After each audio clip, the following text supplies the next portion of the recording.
Hugo replied that of course he did, and said, "Just look at them cheering."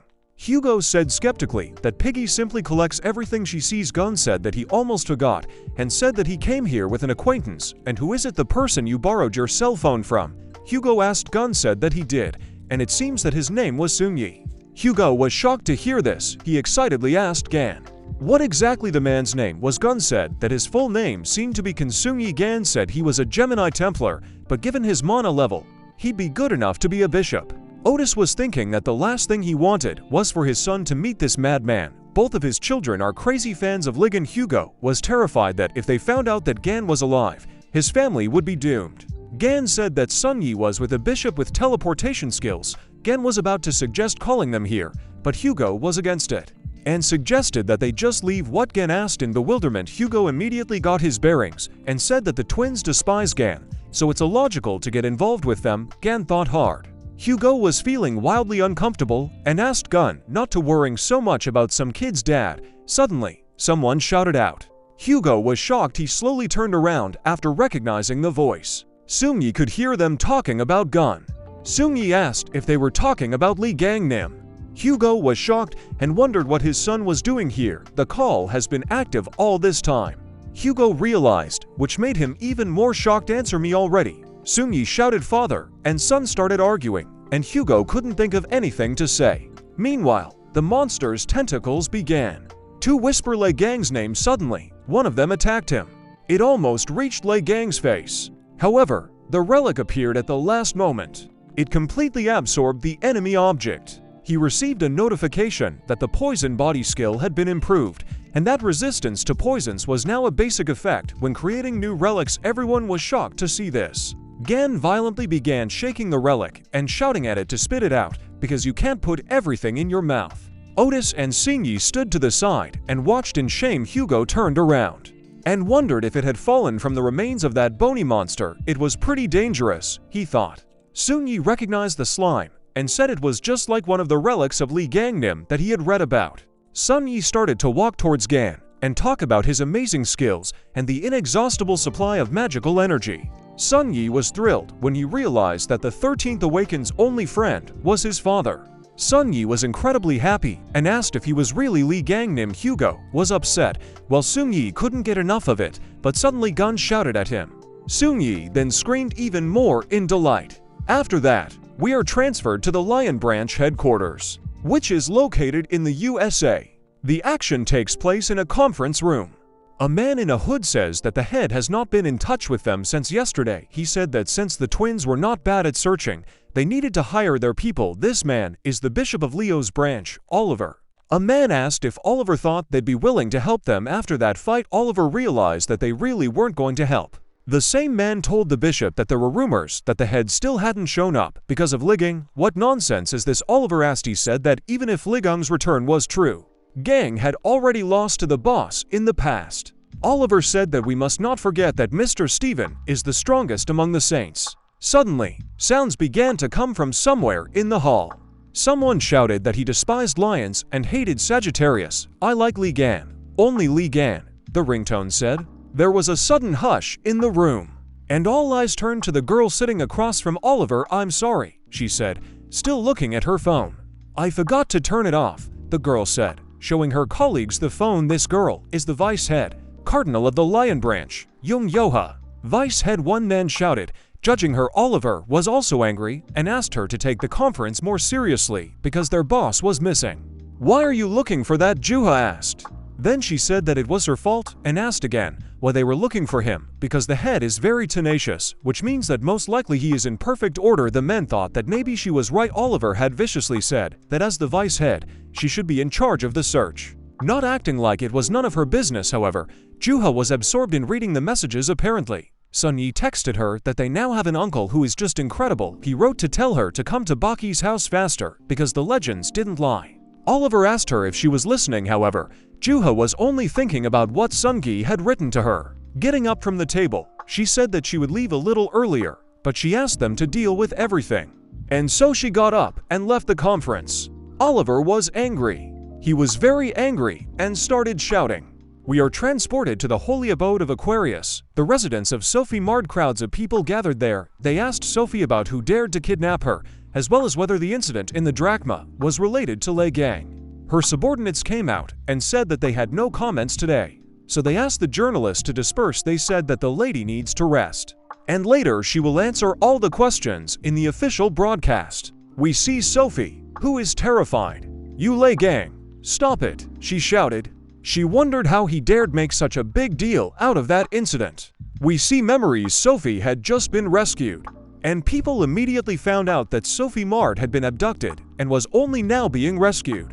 As she walked, her necklace suddenly began to glow. Everyone was shocked when they saw Lei Gang's message. "Who killed me? Lei Gang.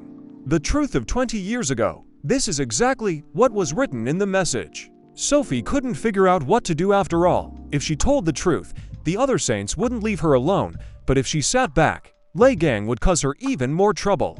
She was furious that Lei Gang would pull such a stunt. While she was passed out, Sophie was terrified and screaming. She shouted that it was all Lei Gang's fault. At the same time, we see Gan wondering if it's worth making ramen. We are again transported somewhere and see that someone is watching the news. The news anchor says Sophie Mard is not leaving the residence at the moment, and there has been no comment yet. The host said that among all the incidents that occurred at the drachma auction, this one is expected to cause the most commotion. The man who was watching the news couldn't help but chuckle when he heard this. "That won't do," he said. After that, we are transported to the house of Hugo Otis. 10 points, someone shouted as they hit the target. We see that this is Hugo, who is practicing archery. Gun asked Hugo if he liked the new bow. Hugo said that the bow that Goat made for him is not even worth it. Gan then released an arrow, which hit Hugo's arrow, cutting it in two as he did so. 10 more points. Ganyu shouted. Hugo asked if Gan really needed to shoot that way. Gan was wearing a blindfold, which meant he couldn't see anything. The hero said it was quite fun. Hugo got angry and said that Gun did it on purpose. Hugo got angry and asked why they were shooting at his target. Gun smiled and said that Hugo was so much fun to annoy. Then he saw that ice water had been brought to him. It was Sunyi. He called me uncle and said he had brought water and a towel. Hugo was furious while Gang and Sunyi were smiling happily. "Sunyi, your dad could use a drink too, don't you think?" Hugo said happily as he approached his son. However, Sunyi told Otis to go and get it himself since the water is in the refrigerator. Gang said that his stats increased after the skirmish in the drachma. Gan said he thought he could afford a small investment in an instant.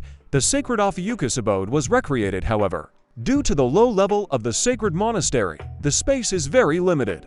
A sacred abode is a place where a constellation bearer can live, train, and test their level of strength. Now Gan can control the sacred abode, as well as summon a low-level avatar, Pig Bank, there. By bringing human avatars to the abode, Gan can strengthen its power. Gan thought about it. Seungji told Gun that he said it was time for him to leave. Seungji said that he also had some business to attend to, so they can move out together. Gan said he hadn't noticed the time had passed. Hugo asked if Gan had an appointment.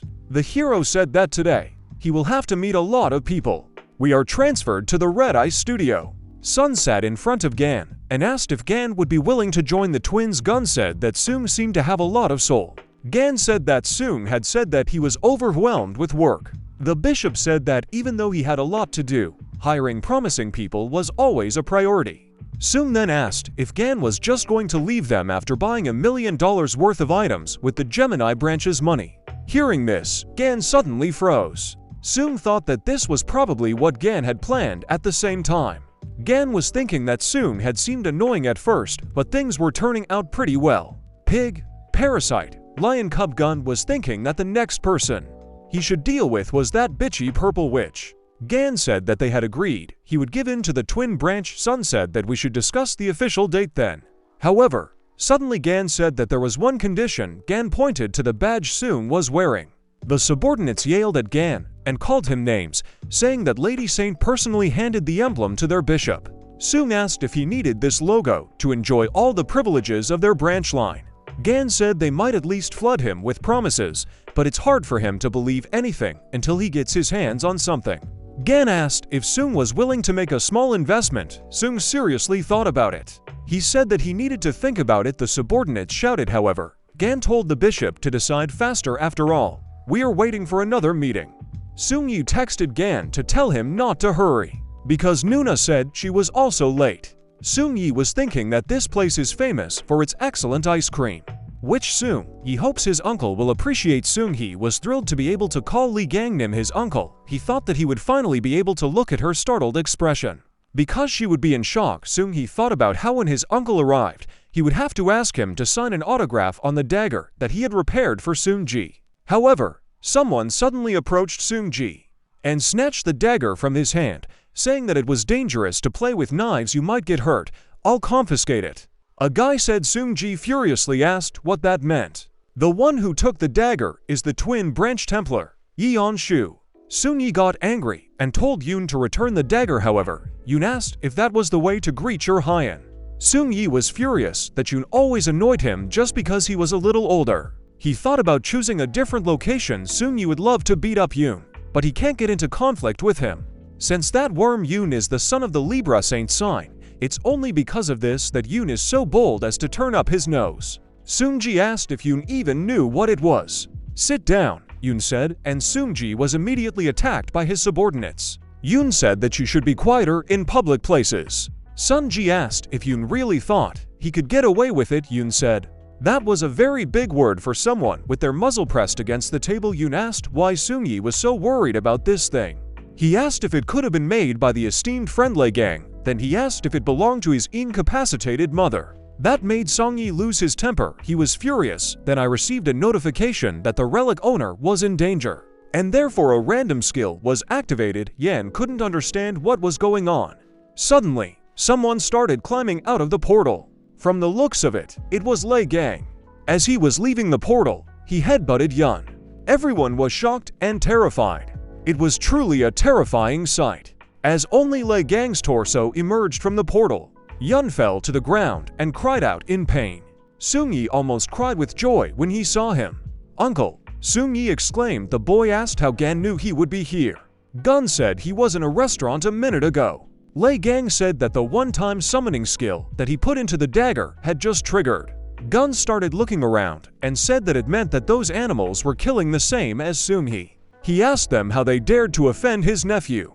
Gun, with a crazy smile on his face, said that he would show them what happens to those who bother his loved ones. They were scared. We flash back to the events shortly before and see that Seung still agreed to give up the emblem, but on the condition that Gun immediately joins them.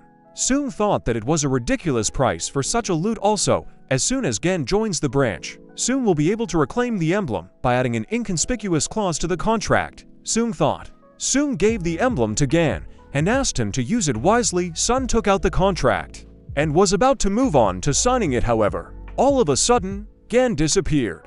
Sun was shocked. They were all shocked and wondered if Gan had just disappeared. The waitress came up to them and said they were charged $790. We're back in that cafe. The opponents were lying on the floor, unconscious. Yun exclaimed and asked if Gun even knew who he was. However, Gan didn't let him finish and slapped him across the face. Yun then started shouting about being in a rank in some constellation. But this time Gun didn't let him finish and just hit him. Yun said that he was the son of the holy sign. However, throughout his entire sentence, Gan kept hitting him. At least let me finish. And Yun thought, get up, pup, we're not done here yet. Gan said. However, Yun was shocked because his magic protection is useless. Yun couldn't figure out who this guy was. Yun got angry and called Gan a scum. Know your place, he thought, and started to light up. Yun used the Bool of Phalaris spell. One of the people shouted that Yun was using battle magic in a public area. Yun started laughing and said that Gan would be punished for his arrogance. However, Gan only said that Yun is very noisy. Gan said that he was wondering what kind of miracle skill it was, but now it's clear to Gan that Yunim can't even light embers. Gan suppressed the opponent's magic. Yun was shocked. He asked if Gan was also a magician. No, I'm a craftsman. Gan said the hero can now use the absorb skill. However, information about absorb skills is stored temporarily and will be corrupted when used to permanently store the skill.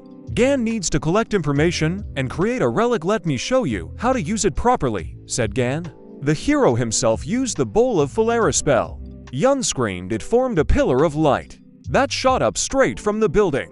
After a moment, we see that Gun was lying against the wall. He was dragged so hard on the ground that there were footprints. And he was also thrown into the wall so hard that the wall even cracked.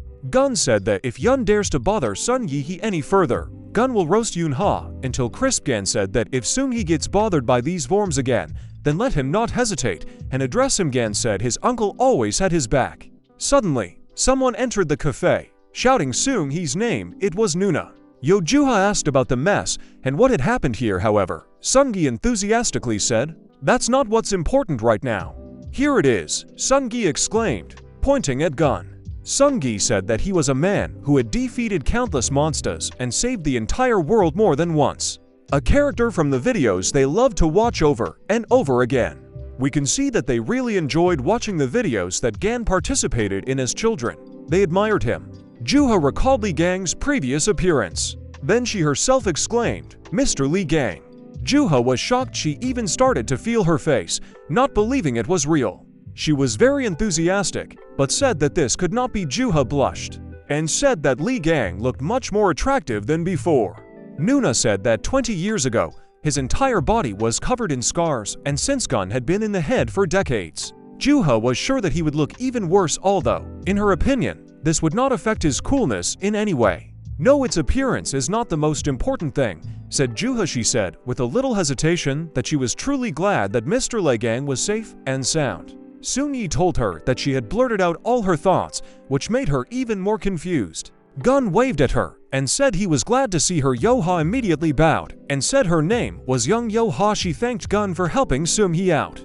Gan suggested omitting the formalities since she was Hyogo's daughter, which meant she was Gan's niece. Yoha even cried a little. Sun Yi wondered if she was that happy. Juha blushed and said that she was sorry to burden her uncle right after the first meeting, but she asked if Gan could do her a favor. "Sure, don't be shy," Gan said, thinking she wanted an autograph. Juha was very shy and spoke slowly and hesitantly. She started asking him for something, if he didn't mind. However, the moment she asked Gan about something, her words were mixed with the monster's yell, so it wasn't clear what exactly she wanted. Gan began to think about what must mean.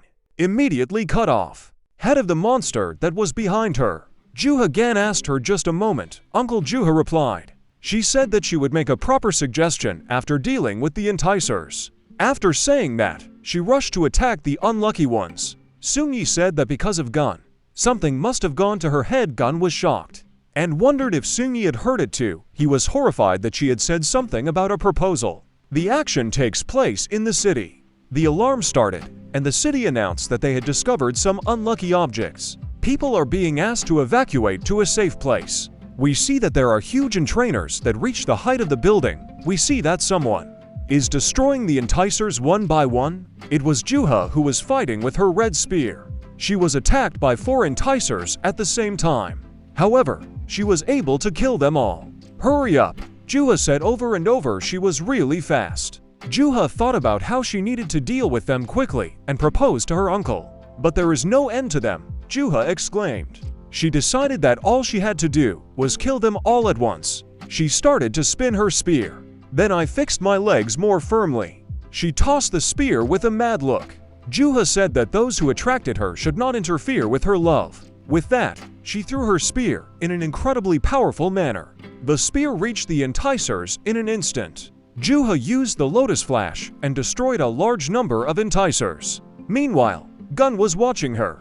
Looking at her, he thought that he had followed her because he was worried about her safety, but there didn't seem to be any need. Gan even thought that her fighting instincts were even sharper than Hyogo's. Juha, meanwhile, turned around and saw Gun.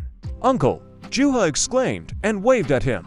He was suddenly huge and alluring behind her. At the same time, Gan managed to save his nephews. Juha blushed. "Wow, managed to react to my attack," said the creature that attacked Gan. The enticer said that there seemed to be some interesting individuals in this world. This woman said that she liked Gan. She said she would make a special pet animal out of it. It was the one who controls this huge enticer that attacked Juha. Gan asked why everyone was so head-headed today, since they were getting their own cribs wet at this rate. However, Gan then said that it didn't matter, since he needed a stove to create new relics anyway. "You will become the No. 1 gas burner," Gan exclaimed. The unlucky one laughed and said that Gan was a funny man. Nuna noticed that she was an illusory race, Gun touched her and asked her what she was thinking, and then told them to leave this monster on him. And they went to evacuate the city. He added that he trusted them because he knew they were strong. So he asked if they should trust him too. They all shouted yes. Gan said it was weird, stretching his fists. He said that now the fun will begin. The monster struck with its spiked whip, shouting more resist harder. After wrapping Gan up with a whip, she said that taming him would be incredibly fun. And she started throwing it all over the city. First in one building, then in another. It made her laugh a lot. Once again launching the gun at the floor, he stood up and effortlessly tore the whip with the words that it was only a chatter, but it was useless. And that was all it could do. The monster got angry and told her not to make her laugh, after which she launched a huge flame towards him.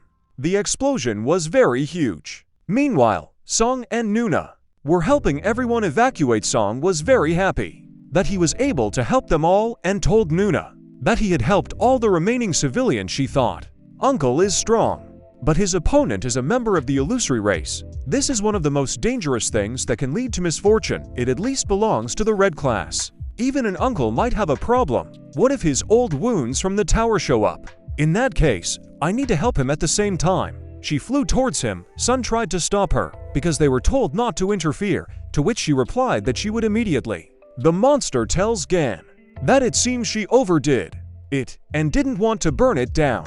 Gan just happily shouted that it was much better this way. After all, the real flame should be like this. Since the fire of that brat from the twins could barely warm his palms, with a menacing smile, he shouted to her that from now on, she would be his burner. The notification says that the resulting fire is suitable for use in the creation workshop. Gan was able to take the fire material for himself. She is shocked with how he was able to survive this flame. Gan immediately said that he would not delay and took out his hammer to do something. And then he chose an object and shouted that he would enchant it. The monster doesn't understand what he wants, but she said she won't let him do it. Suddenly, Nuna appeared behind her and activated the Thunderbolt skill. This angered the monster, and she told it how dare she, throwing it with all her strength into a nearby building. Muna hit the building very hard. The monster told its lizard that food was served, and it happily jumped open-mouthed at it. When suddenly, Gun grabbed her by the tail and asked where he was going, because his opponent was him. Then, he threw it as hard as he could against the wall. The monster is very surprised that he was able to throw the underworld lizard so easily. After that, he turned to the monster with the words, "Hey, if you touch Jua again, I won't leave a wet spot on you." By summoning your snake, the monster is terrified and thinks about why this snake might devour her. Repeating this several times, she's a member of the illusory race, and some human dared to devour her. At the same time, she decided to summon her other form, and she said the games were over. Nuna wondered what those huge streams of magic were. The monster said that she didn't like this uniform because she wouldn't be able to practice in it, but it looked like she should recognize Gan as an opponent. Viciously said that she would incinerate him, and then everyone in the area, and started using her calamity skill. A huge purple bird flew towards Gan. Nuna started calling out to him. There was a huge flash in that place, and then a huge explosion. The monster couldn't believe it at first. Agan just said that his glove was even more useful than he thought. It was a plastic glove for contact with fire, enchanted thanks to hellfire. She thinks it's all nonsense, how it's even possible to stop such flames with just a plastic glove. Gun activated super regeneration and told her to get ready to get paid for burning down the city. She found it humiliating. Gan just laughed and asked why she was belittling the ability of his glove, since she didn't even know how useful it was when eating fried chicken. The notification said that to negative energy, and it is impossible to make it your avatar. This requires purification at the same time. Gan said something creepy about having a purify fist. She screamed and asked him to stop, but the hero only repeated the cleansing fist. After one of the many blows, he asked that it still wouldn't clear up. And then he tried to make her an avatar again, but the notification told him that this is not possible, as dead targets cannot be cleared. He was surprised that she could not even stand it. Turning to the lizard, he said that apparently there was no other choice. He added that since the gas burner was broken, he would have to replace it. The netherworld lizard surrendered and became Afiyuka's prisoner. Gan asked her what name she liked best: torch, gas stove, coal, briquette, lizard. The underworld lizard chose the name Torch. Nuna and Song ran up to him and asked if he was okay. Gan in turn asked them the same thing. They said that everything was fine, and Nuna decided to ask, "Uncle, you didn't sacrifice yourself in the demon tower, did you? I've been tormented by this question for a long time. The other saints claim that you sacrificed yourself for the sake of all mankind. But the fact is that in the battle with Red Eye, who almost destroyed all of humanity, only the strongest died of the 13 saints. It seemed ridiculous, but since there was no way to get proof, I only harbored my suspicions. But now, after seeing you fight with your own eyes, I'm sure you didn't sacrifice yourself, and they became the victim of an insidious plan." Gan was surprised, and said with a smile that she was smart, as expected of Hyogo's daughter, and confirmed all her guesses. He said that 20 years ago, he was stabbed in the back in the demon tower by one of the 12 saints who went on a raid with him. This angered Sun and Nuna. Song shouting asked, weren't the saints supposed to protect the world? He added that Lei Gang was the brightest hope of all mankind. How could they do this to the greatest hero? At the same time, Gan noticed him saying that this was why they did it, because he was better than them, and also because he was able to defeat Red Eye alone. He thinks that's why they tried to get rid of him. Since the strongest enticer had been killed, the entire world might be at their mercy. The only barrier between them and their ambitions was him. He added that it was impossible to know for sure, but that this was only the most likely theory. Song and Nuna burst into tears at such a terrible story, and they realized that he was locked up in the tower all alone, so they also took his rewards for themselves, despite the fact that he was the true savior of the world. Gan patted them on the shoulder and told them not to cry. And then he added that he was going to pay them all back in the millions. He pulled out his phone and said they should take a look. It was reported in the news that Sophie Mard unexpectedly flew to Korea, and he said it would be the final item on his schedule for today. We are transported to a huge TV tower, where a meeting is already taking place. There are 100 photographers there, and all the people there are wondering what kind of revelation of the truth is 20 years later, and that made Sophie fly all the way to Korea. The man suggested that it might be related to a mystical message on the drachma, or it will be rumors about Lei Gang's recent comeback, but one thing they can be sure of is that they will hear something incredible today. Sophie Mard stands behind the podium, and she thinks that she's in trouble. Maybe she should just send everyone out and run away. But these thoughts left her immediately because her neck is now wrapped around the relic, and who knows what magic Gan has cast on it. It could be a bomb. She realized that if she wanted to live, she would have to fulfill his demands. She's not sure what happened to the other saints, but with her, he definitely wasn't bluffing about being able to kill her at any moment. She took a breath of air and started her conference. The reason why I am here today, as many have already guessed, is to uncover the truth about the incident of 20 years ago. Everyone remembers the events surrounding the demonic tower, right? Those present remembered the victory over Krasnoglazy, after which the heroes were called saints. Sophie continued that the true hero who defeated Red Eye that day was actually Lei Gang. Everyone just wrote down her words, initially not making sense of them, but then we thought about it, and everyone started shouting, "How can it be?" Asking for details about everything. She was asked, "Does this mean that Lei Gang is still alive?" She replied that it was true when suddenly Moran, the Cancer constellation, appeared behind her, saying that this was impossible, and then said that Miss Saint had turned pale, and he decided that she could not continue to conduct the conference. When she saw him, she asked him what he was doing here. He just ordered her to shut up, asking her what she had just mumbled into the microphone. He reminded her, "Have you forgotten your current situation? All you had to do was shine your little face like a saint. So why are you putting on a show here? Keep quiet, if you don't want the whole world to hear me tearing your mouth open." Sophie Mar was very scared. Then he presses the microphone button and apologizes to everyone, explaining that her words were only threats from the person who recently kidnapped her. He told her not to worry about her safety and said that he was truly sorry in front of the press, but he would have to interrupt the conference. People started to express their indignation, and one man asked, "What about the news of Lei Gang's return?" He leaned over and said viciously that he had died 20 years ago in the Demon Tower. And if the rumors were true, wouldn't he have let everyone know about it himself? People started asking who could have threatened the saint. And why did the culprit mention Lei Gang? And then everyone said that if they interrupted the conference now, the trust in the saints would be greatly shaken. Morin was very angry. But then someone shouted at him that looking at his face, it felt like he was going to kill all those reporters. Then, with 2 legs, I flew into his face. It was Ligum. After flying into it, there was a commotion on the stage. Sophie screams in horror that it's him.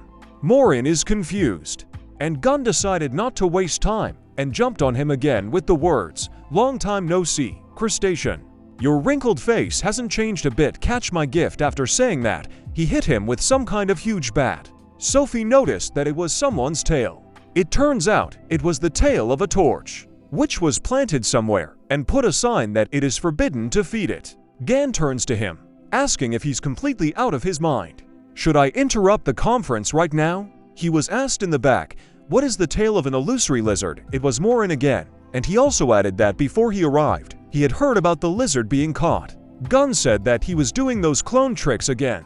Morin replied that Gan recognized his division skill pretty quickly and asked who he was. The hero replied, "Who else do you think I can be? I'm Li Gang." All the reporters couldn't believe their eyes. And then everyone just started laughing, saying it was the best joke of the year. Morin also laughed and said, "You have some good skills, but you seem a little out of touch with reality. You should have chosen a more suitable role model." At the same moment, his tail hits him in the face with all its might. Gan then said that no one would start using their brains until they hit them. The reporters are horrified. At the same time, Lei Gang shouted, "What are they all hatching for?" and jumped at them in anger. They all started running away and shouting that this madman was charging at them. Sophie got hurt there too, as she flew to the side and thought about running now while there was still a chance. Gan saw this and went to her, asking her where she was going. After all, she still needs to fully lay out the whole truth. Well, he told her, "Tell me about how at the sight of Red-Eyed, about how all the property was appropriated, and how you're always trying to fix your face, but you can't fix your pathetic little soul. Tell them that." By pointing at her, she thought he was crazy, and he just told her all about it. Suddenly they noticed, and Gan received a notification that a burst of energy from the darkest star had been detected. A huge purple flash appeared on the stage. All the reporters started shouting. Sophie asked aloud if it could be him. Gan asked what he had already done. She yelled at him that it wasn't about him at all, but about this huge purple flash. It radiates the energy of the constellation. Morin used his abilities, and he said that it was unbelievable because he couldn't even believe that it was really Lei Gang. But then he said that it didn't matter, and that he didn't even know how he got out of the demon tower in the first place. But he thinks it's worth throwing a little welcome back party. We're transported to Hyogo's house, where he is happy that no one is home, can make himself ramen. Sitting down on the sofa, he turned on the news channel, and it says, "We are reporting live from the venue of the St. Sophie Mart conference right now. It's all chaos. A man posing as Lei Gang has barged in here on your screens. You can watch his fierce battle with the holy sign of Cancer." As we say this, their attack skills are sweeping everywhere. Hugo, you are absolutely horrified by what you saw. We return again to Gan and Morin, where Morin just takes his abilities and shoots them anywhere. The reporters are all shouting for everyone to run where they want to go. Gan dodged them and said that he didn't need such attacks. Morin snidely said that he was caught. Sharp spikes appeared under the landing site of the gun. Morin is very surprised, and Gan, with the help of a knife, stood on the tip of a thorn and held onto it. Reporters are thrilled with this and applaud him. After which, Gun made a turn in the air and landed in front of Morin. Then, he used his fast speed ability. This angered Morin, and he said that he probably had only been doing acrobatics for 20 years. He once again summoned the huge spikes towards him, but Gan cut them open with his knife and asked him that there were no more tricks left. Then I just cut it in half, but I was unpleasantly surprised because it was just another clone again. After which, he viciously shouted that he must have spent all these 20 years learning how to create clones. Morin said he'd take that as a compliment, and he started to create a huge vortex, which drains the souls out of all the nearby people. Gun asked him that he was completely out of his mind. How was he going to deal with the consequences later? He said that he would sort it out somehow, because he decided that first he needed to deal with Gun as quickly as possible while there was still such a possibility. Gun knew it was him, the pig that had stabbed him in the back. Morin just laughed and said that he was trying so hard to find the culprit. And he added that it is not appropriate for a hero to dwell on such minor grievances. He thinks people would take him for a street thug rather than a saint. Gun told him to shut up, he was already tired of yapping. Because these are too big words for a cowardly pig that hides behind clones, Morin said that they weren't just clones. They were recreated from the life energy of the reporters nearby. And if he mindlessly shredded them, it might dissipate all the vital energy of those people, and then things would turn out rather suddenly. Gun noticed that these were pretty nasty tricks, just like his face. Morin said it was his last words, and now he should die. At that moment, all the clones pounced on him. But we were surprised that, instead of a gun, there was an ordinary tail. Gan said it was a skill that he got while in the drachma. Then he shouted, "Get hit for me." It was one of his skills that could summon a target and use it as a shield. Only the targets that he has recently touched are available for summoning. Gun noticed that he was not just a clone, but a part of the real Morin, and if he finished him off, then the others wouldn't be a problem to deal with. Morin doesn't understand how he knew about this. This was the power of the 13th, which allows you to see the weak points of enemies.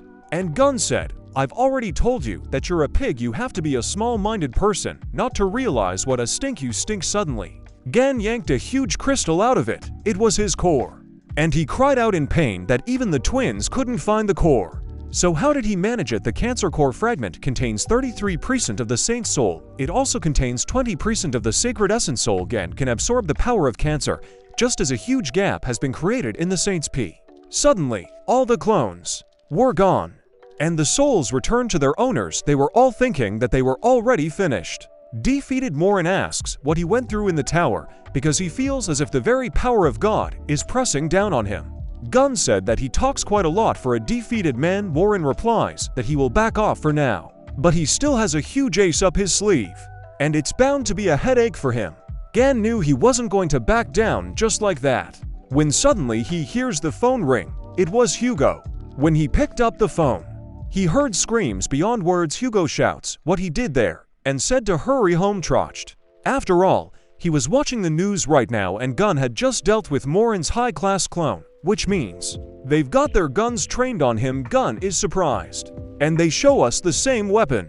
It was a huge cannon that was orbiting the Earth, which has already been charged, when suddenly the rocket detaches from the main body and goes straight to Lei Gang with incredible speed. This is the Mormoth missile, a special weapon created by the Gemini and Capricorn branches after the disappearance of Lei Gang, designed to eliminate the incredibly powerful enticers. It was created in the event that humanity will not be able to cope with the monster. It was a trump card that would destroy not only the enticer, but also a huge area around the hit point. Hugo says he can't believe they made something like this, and Morin set it up so that the rocket is automatically ejected if his biometric signals disappear. And it's like a high-ranked clone is practically equal to Morin's original body. Hugo shouts to him that this is not the time to get lost in the clouds, but we need to get out of there quickly. Gan replied that he wasn't sure if this was the best solution. After all, if you believe his words, then this thing is able to level several cities. Hugo asked if there were no other solutions. Gun looked at Sophie and said that there was still something they could do. The rocket was already very close, and the city's loudspeakers were calling for all the people to go to the bunkers. And this was not a drill at all. No one understood why the weapons assigned against the entrainers were sent to the center of Seoul. Everyone started to panic. Song and Nuna were also confused. Suddenly, someone flew straight out of the building. Song and Nuna immediately knew that it was Lei Gang, and he took Sophie with him and jumped right on top of the rocket. She screamed at him what he was up to. Gan used levitation and teleport skills, teleporting right in front of the rocket. And he said, "Hey Leech, I know you can burn anything, so let's melt this rocket." She shouts back, why should she do this? Gun replies that there's nothing she can do about it, because if she doesn't do it, neither they nor the city's residents will survive. He added that she had been idle for 20 years, and this was the time to make a difference. She asked me not to throw her into the rocket. At the same time, Gun shouted, "Go ahead, holy man, miracle shot," and he threw it with all his might. She screamed that he was crazy At this moment, the sacred essence of Aquarius was invoked. She is also shocked. Sophie asks her to do anything at all. The sacred entity is willing to swear that Lei Gang is a real madman. Sophie shouts that it's not the time for vows right now. A sacred entity grants all kinds of power-ups to its subject, so that it does not perish. A tear fell from Sophie's eyes. After that, the goddess's tear ability was activated.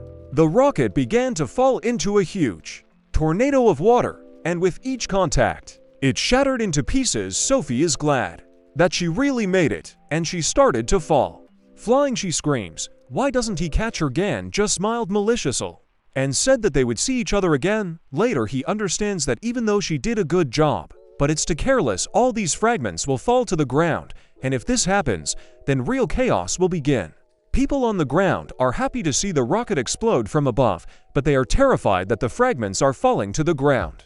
Gan wondered if this rocket had been created by the twins, and he would be able to send a grand greeting to the Purple Witch. Gun telepathically addresses Hugo and asks you to urgently borrow his skill, the Absolute Coordinate. This skill allows you to teleport the target to a specific point. Hugo heard the concern in his voice and immediately reached into his phone to transmit the skill. Gan, when he received it, said, "Number 1. I immediately started using it under each shard." He placed teleporters and said that it was time to send a package to the witch. People were very happy that Gan was able to save them, but for them, these fragments simply evaporated in the air on their own. Song and Nuna knew that it was their uncle Lei Gang. Sung Hyuk himself was surprised that Gan was able to just make the warhead disappear, and he was telepathically asked if he could hear them. After answering, he was yelled at. What did he do with his skills? Right now, the Yin-Yang Palace is being hit by Mormoth missile fragments. We are transported to the Blue House in the presidential office. Everyone is shocked that Lei Gang is back. So not only is he back, but he also disrupted Sophie Mard's press conference, and on top of that, he also crushed the holy sign of Cancer, and after all this, he stopped the Mormoth missile from colliding with Seoul. What is this nonsense? Immediately after that, Lei Gang flew into the building through the roof. Everyone is terrified. Algan just asked them why they were whispering like a rat, as if they were guilty of something, and added that since he was on the case, he would see it through to the end. He came for his money. He said, "The bird whispered that you guys are now holding my bank account, which received money from the sale of my things. I just remembered it on the way home. I tried to open my account using the Tixu privileges, but it didn't work. I can say with confidence that I left Tixu's name as a trustee. Isn't that mean of you? What do you think?" One of them says that the Korean government could not entrust such responsibility to Mr. Hugo alone. Gan was already getting angry, and the man began to tell me that Mr. Hugo was a foreigner. After Lei Gang disappeared, they couldn't trust a saint from another country, while they themselves didn't have a country of their own. He added that due to many circumstances, the Sagittarius branch lost its former influence, and eventually they had to turn to someone more reliable than Hugo for help. This made Gan very angry, and he started yelling at them that out of all the possible candidates, they had chosen the Purple Witch. He said that he was trying to control himself, but they decided to make such a lame excuse. Besides, who are they to look down on Hugo? Hugo himself said, "Thank you for your concern, but now everything is fine," so he suggests that we finish everything. Gun continues, not even listening to his friend speak. "I am his master, so only I am allowed to treat him like this. Who do you think you are?" Hugo stands broken inside. Gun doesn't calm down and continues to say, even though he can't show off his usefulness, an acute face is his only asset, but still, he's not someone you can treat like that. Even though he's the most pathetic of all the saints, respect him. You pigs. Hugo's ego crumbled like sand after such a speech, and he wanted to sink into the ground. Gan is enraged by this attitude towards his friend and tells him why he tolerates this attitude towards himself. Hugo said it was also his fault. Gun gave me a friendly slap on the shoulder and told me to hold on. Then he added to the others that before he made a mess of it, they'd better get his money back. Suddenly, someone shouted at him to be quiet. Sung Hyuk recognized the voice, and a girl came to them. Gun said she finally showed up. After that, she says that his bank account has long been confiscated. It was the holy sign of Gemini, Heiji, and she says that she is going to use the money from his account to restore the Yin-Yang Palace. She realizes that it was he who launched the fragments from the rocket at them. She screams at him angrily because there are only ruins left of the palace. And does he understand how much damage has been done? She advises him to prepare for the consequences. Gun looked at her closely and asked her who she was. This made her angry, and she started using her magic. We were notified that a burst of energy from the constellation Gemini was detected.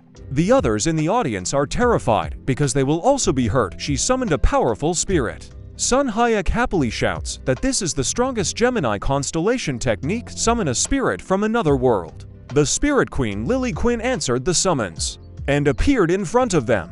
Heiji viciously shouts, "Here she is, the queen of spirits," which is almost equal to the power of sacred entities. Let's see if you can match anything. Suddenly, Gan lunged at her and punched her in the stomach, shouting, "Good flight." From this blow, she literally almost flew into space. Gan was notified that the magical energy of the Gemini constellation was dissipating, and the perfume queen, Lily Quinn, wants to go home. Gan put his hand on her head and grabbed her, asking her where she was going. She thought it would be so easy for her to leave. Who does she think he is? She begs him to spare her. At the same time, Heiji returns to them. It is narrated that the owner lost consciousness, so the magic control is broken and the transformation skill rented from Aquarius constellation is dispelled. They all realize that it wasn't a saint at all. Agan emphasized that this was indeed his first time seeing her. Did she really hope to win just because of the spirit queen alone? Looking at the others, he said that the purple witch wouldn't help them at all. Therefore, they should return his money. We flash to a few minutes later, where they are already walking with the money, and Gun is happy that they were able to get everything back and can enjoy something sweet. Hugo wondered if something was wrong here, and why the real Heiji hadn't shown up. She's the kind of person who would set off a meteor in the middle of a city if she lost her temper, Gan said. So that's what you're thinking. She didn't show up even after I razed her palace to the ground. It can only mean one thing: this hysterical woman will never be able to control her anger. I have an idea where it might be located. Let's go see her. We're transported to Song Yi's apartment. Gan suggests a light snack while they work. He took out a burger and offered it to Sun. He refused. Gan then asked the others if they would have anything. Nuna said slowly, "I want 2 uncles." Gan dropped his burger at those words, then she said she wanted some advice. Gun knows that Tixu won't be happy to hear that Han asked where Hugo was. The hero said that he asked him for a favor, so he will be slightly delayed, but now they should start questioning me.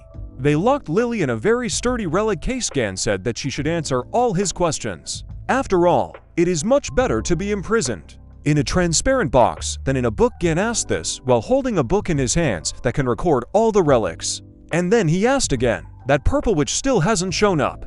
You don't find that strange, do you? This means that it is simply not able to make itself felt. It's probably locked up somewhere. And it's somewhere in Song's house." Lily said it was true. The hero asked where it is located, and he asked her, eerily, if she would tell him or if he should force her to. She pointed a trembling finger at the statue. Han remembered that it was the statue that had crashed. Gun took it in hand and said that he guessed about it. Too strong a stench from it went. Turning to Han, he asked, "Didn't she kiss this statue?" It was most likely the magic of the coordinate placemark. Han himself remembered what he had said about them. Gan used the power of 13. It can now interact with the spirit world. Suddenly, the statue screamed, "Hey, Lily Quinn, why did you just tell them everything?" Nuna immediately knew who it was. It was the Gemini Saint Lady Heiji. True, she was in spirit form. She was angry and wondered why she was the one who got caught by the worst guy in the world. And why did it turn out this way? If only things hadn't gone wrong that day.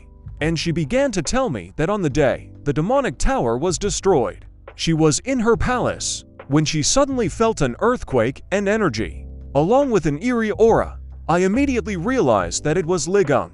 The fact that he was back was confusing, but out of all possible places, he went to Sung's apartment, where his friend's son lives. But she thinks that she is lucky, because this place is in her power. She decided to see what they were doing there. Seeing that Gan was killing all the mosquitoes with his hands, she wanted to see for herself, and chose the ability to teleport to the selected vessel. The vessel was a statue of an angel, which she kissed. The move was successful, but right after that, Gan smashed it. Heiji was informed that if the statue was damaged, she would not be able to get out of it. In a panic, she realizes that the soul capture has failed, as the vessel is damaged. And I thought that if even the cheapest recovery skill is used, it will be released. Han took out super glue and simply glued the statue together.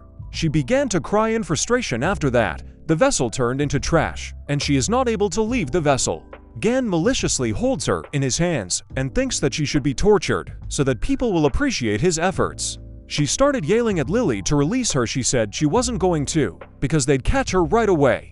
The hero noticed that she understood her situation well. Heiji noticed Sun, and she started calling him over, saying that he was a loyal Templar. Then she shouted that she was ordering him to attack Lei Gang immediately. Dream asked why would he do that. After all, he doesn't want to fight with Gan. She screams that he was the enemy of branching from the very beginning. She added that if he dares to call himself a follower of the twins, then he must obey the order. The dream said that in this case, he just leaves. Heiji was taken aback. He said that, even though he is a member of the Gemini branch, but Gan is a hero to him, and if being her follower automatically makes him an enemy, then he will choose to leave. And it throws out all the twin branching buttons. Suddenly, they all fell to the floor, and Heiji said that this is the retribution of a sacred entity. Sung Yi's faith has gone over to Afucha's constellation. The magical energy of the sacred entity overwhelmed Sun. He bled from his eyes, mouth, and nose. Everyone ran towards him at that moment, but the sacred entity threw him headfirst into the floor.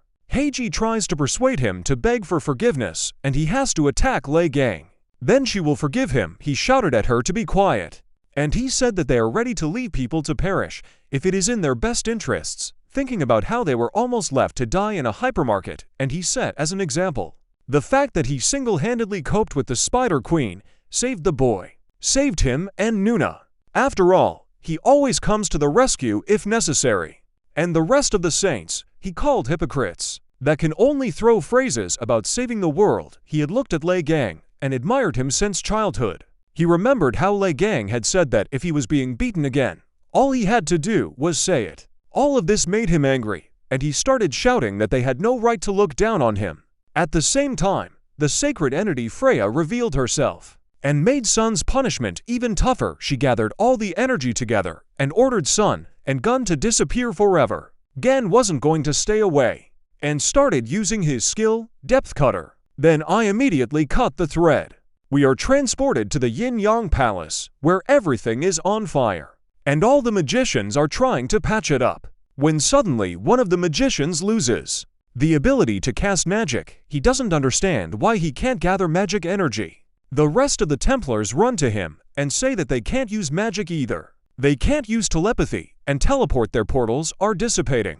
The bishop asked what about the Templars, who were supposed to be hunting monsters right now. He was told that they tried to contact, but their telepathy does not work, and the connection does not work either. It was as if the twins' magical energy had completely dissipated. We're going back to Gan. Nuna and Song sensed that the magical energy has disappeared. At the same time, he said that everything was fine because he almost got into a lot of trouble because of him, and then thanked him for trusting him to the end. He really appreciates it. Dream smiled happily at him despite the pain, and Heiji screamed out what he just did. She doesn't understand why she lost her connection to the sacred entity. Gan dispelled the connection between the holy sign of Gemini Heiji and the sacred entity Freya. It is narrated that sacred entities spend a lot of resources and also endanger themselves by entering the world. That is why they direct their energy to the subjects of the saints, and the saints themselves are already transferring their powers to the followers of branching. It is given as an example that the sacred entity is a powerful power plant. The holy sign is an electric substation, and the Templars are different plugs and sockets. Heiji understood why she immediately lost all contact with her followers, and Gun decides to play a joke on her, asking what it's like for her to be an ordinary person, and he said that this skill was Cancer's favorite skill. Deep Cutter is a sovereign skill of Cancer constellation. It can cut through anything, and when mixed with the power of Gan, you can get an interesting result. After all, he had managed to cut the bond between her and God. It was a skill forbidden by the gods. It can cut through literally everything, memory, connections, and so on. She screamed, because now he would be a real target for her god. Gan calmly replied that he didn't care. He basically didn't mind, and he even wants them to appear in front of him. When suddenly a purple Lightning strikes near them. The sky is painted in the same color, and a hurricane appears. Gan is notified that the sacred entity is angry, and she is willing to take all the risks and personally invade this world. When they saw this, they were blinded by such a strong flash from the vortex. The goddess herself began to manifest. At the same time, Gan noticed that it was quite a spectacular appearance. The goddess was 6 times the size of himself. The sacred essence of the constellation Gemini, Freya. Gan was notified that crazy magic flows were detected. She gathered all the magic in her hands and hit him directly at this time. Gan was using an item. From the inventory, lightning flew towards him. But the goddess was surprised after all. Gan was able to gather all of her punch into a fragment of the Cancer core. Freya is struck by the presence of a fragment of another sacred entity. Gan said that he wished he had his Rage of Heaven. It was his favorite sword, which he could use to cut through anything. But he had no other choice, so he summoned the workshop and connected the core with the twin vortexes and lightning, saying that he would have to use the best he had. From this, a huge scythe appeared, which deals huge damage. But it is a one-time one. He activated his strongest skill and hit the goddess. Gan is notified that he has caused significant damage to the sacred entity. She feels agony and humiliation. Everyone is shocked that he was able to hurt her, but his braid was broken. He realized that was the price of improvising. The sacred entity went berserk, and she intends to call all her powers into this world. She created hundreds of portals, from which a ton of monsters crawled out. Suddenly, a fireball flew at her, saying that it was time for her to stop. It was Hugo. Song and Nuna were surprised, and Hugo himself told her to stop invading this world a little more, and this can be regarded as a violation of the rules. Hugo and his god force Freya to retreat, reminding her that sacred entities are forbidden to invade this world in their true form.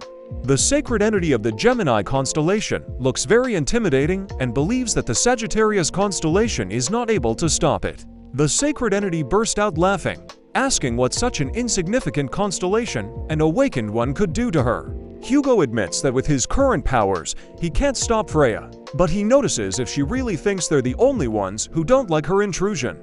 It is narrated that countless entities that watch over this world stop the constellation Gemini, all of them expressing their displeasure. Accusing Freya of violating sacred rules, the Gemini constellation army was forcefully pushed back. The Gemini constellation's sacred essence looked scared suddenly. Portals began to open from the sky, and huge chains flew out of them.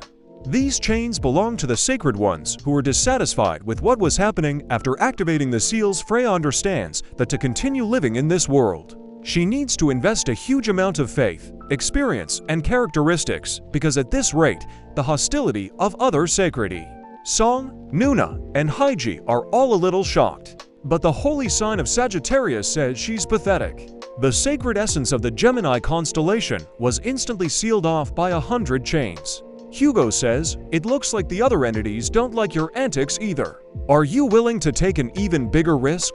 These words made Freya so angry that she started to scream in anger. The scream was so high-pitched that it broke windows on nearby buildings, and the children nearby were even deafened. The Gemini constellation's sacred entity bared its teeth and declared that it would never forget this day. Gun jokingly decided to play a joke on her, saying that she probably feels pretty bad, and suggested that next time you bring one of the adults with you. He also gave her the middle finger. Freya was literally on fire with anger, so angry that the veins in her eyes were already straining. Gan was notified that he had finally trampled on the pride of the sacred entity. Gan gained a high reputation among the countless entities that watch over this world. Huge amount of divine throne experience. With this experience, he leveled up 9. And when he reaches the 10th level, he will have to pass. Sacred essence of Sagittarius breathed a sigh of relief, and Hugo supported him with a thumbs up. Gan also got the location, so a special quest based on this is activated. The quest was the awakening of Ophiuchus, Triple's rank. Song and Nuna are sitting in shock, but Han even fainted. And Gun hugs Hugo and says he's doing great. Hugo himself says that he still feels uneasy because he didn't expect Freya to treat Songyi like this. Hugo's face shows that he is very uncomfortable with this. Out of anger, he says that shooting an arrow in Freya's face will not be enough. Gan encourages his friend to just wait because he will soon be teaching his children. Hugo was very happy about this, and mentally thanked him, even though he didn't say it out loud, and then Hugo remembered that he had taken that thing from the Yin-Yang Palace. Hugo took out a scroll, which made Gan very happy. It was a register of souls, a certificate recording contracts with avatars of the Gemini constellation. Heiji saw her scroll and started yelling at them because she knew that the registry was very well guarded. Hugo said that stealth and infiltration are important skills for any archer, but he decided not to mention his badge as they continued to argue. Gun opened it and looked at all the avatars. There were Berserk, Mad One-Eyed Warrior, a legendary class, Yatun, the Giant King, a legendary class, King of Warriors, Yar Light of the Brightest God, a legendary class. From now on, the avatars of the twins are under the authority of Ophiuchus. Gan was offered to get them as his own avatars, but there was one of the avatars that was located deep in the sea, under the Yin-Yang Palace, and it also comes under the power of Ophiuchus. Gun guesses that he probably has a mythical class. He decides to test these avatars, saying why would he believe that they really gave up. I suggested that they first show their loyalty. A portal appeared above them, and Heiji began to fall from it.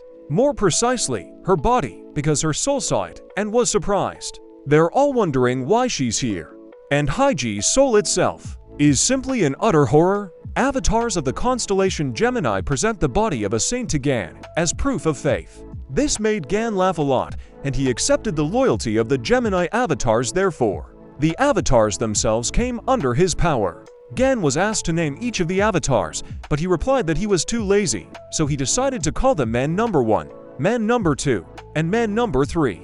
Heiji screams that it's all a nightmare. Gun took her by the neck and said, "Hey, everyone has already turned their backs on you. Even your pathetic god. I advise you to answer my question honestly. Was it you who stabbed me in the demon tower?" Heiji replies that she doesn't even know what he's talking about. At the same time, Gan picked up something and threw it directly at the middle of Heiji's forehead. It was one of the fragments of the vortex side that he had used earlier. Gan said that he felt like he was able to roast the saint's soul to a crisp. He kept yelling at her to answer his question. Heiji replies in agony that she really doesn't know anything. The hero did not calm down and asked that she wants him to torture her to death. Heiji assumed that it was most likely a maiden because she had the judgment of heaven attached to her. Gan was extremely angry, but he stopped drilling into the saint's brain, saying that it wasn't a big deal, noting that she could have avoided it all. Then I decided to return the body to her, since she'd already shared some useful information.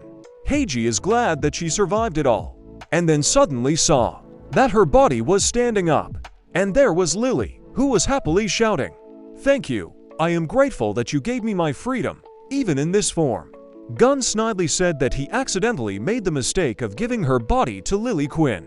Lily herself jumped in to thank him.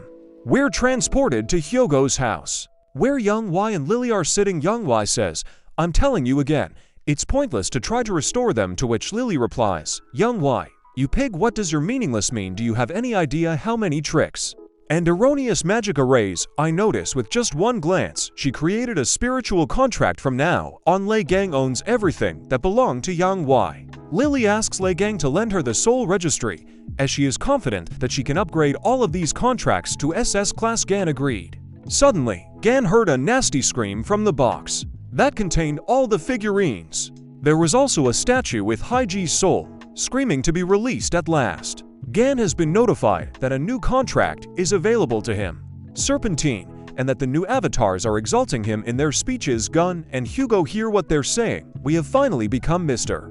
Lei Gang's avatars.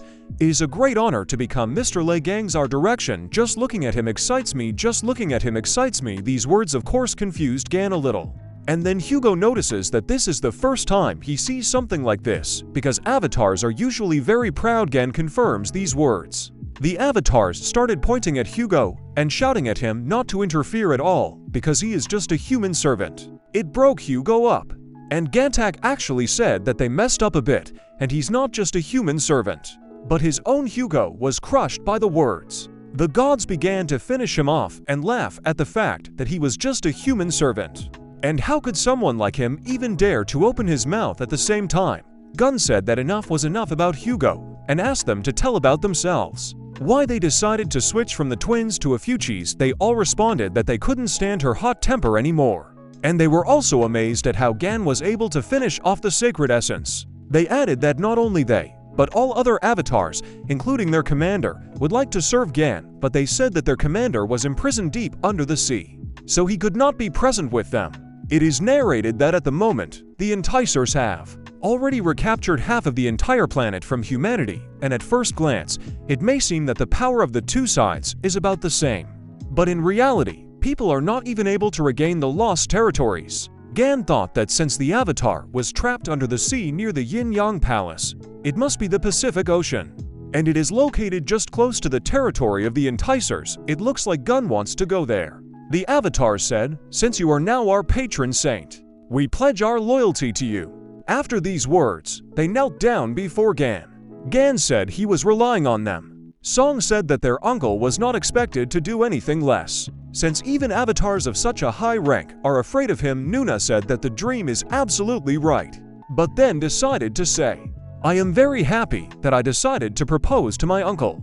Those words were so confusing to everyone, but Hugo wasn't amused at all.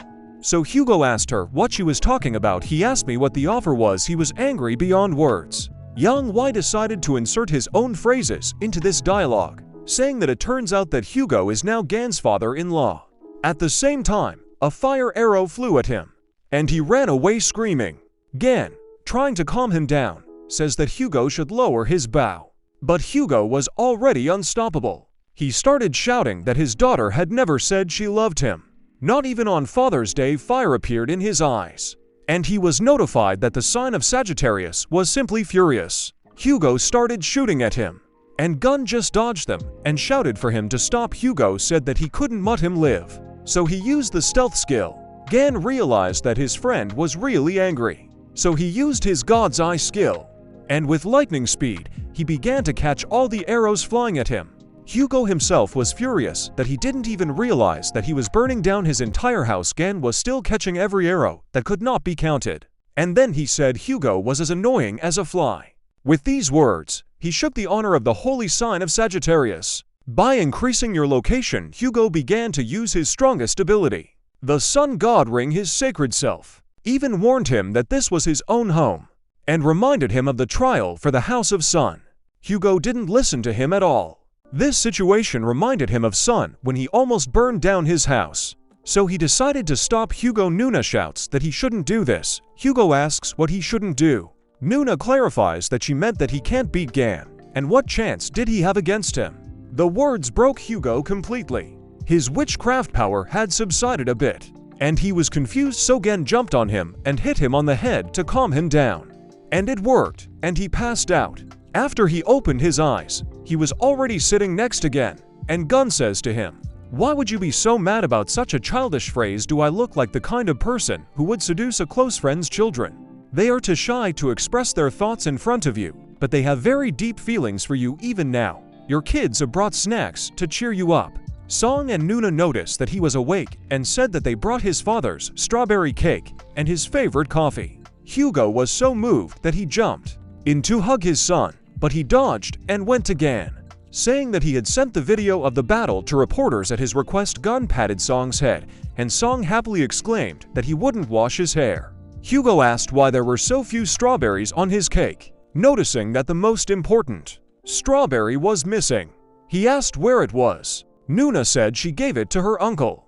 Hugo jumped on Gun again, crying, and their house was already roofless after such a battle. Lily noticed that he didn't know anything about raising people. Hugo yells for Gun to give him back his strawberries, but Gan replied that he couldn't get back what he had eaten. Well, at this moment, a message arrives on the phone, in which it is written that a red class that causes misfortune has appeared, as a result of which all Templars must immediately respond to the mobilization. We are apparently transported to a war zone, namely the coastline of the city of Manila, Philippines. Lightning struck all over the sky. There were a bunch of warriors standing on the shore who were worried if they would survive. Suddenly one of them shouts, "Don't give in to fear. Hard times are just another opportunity to prove yourself. Since the boss hasn't shown up yet, we have to take down our alluring red class. 1,000 feet ourselves. Let's show you how strong Leo's branching is." and that humanity has another opportunity to make a pitching towards a brighter future. All the warriors burst into a cry of battle. They were willing to give their lives for victory. At the same time, Nuna came there. She only thought that she wanted to finally go home.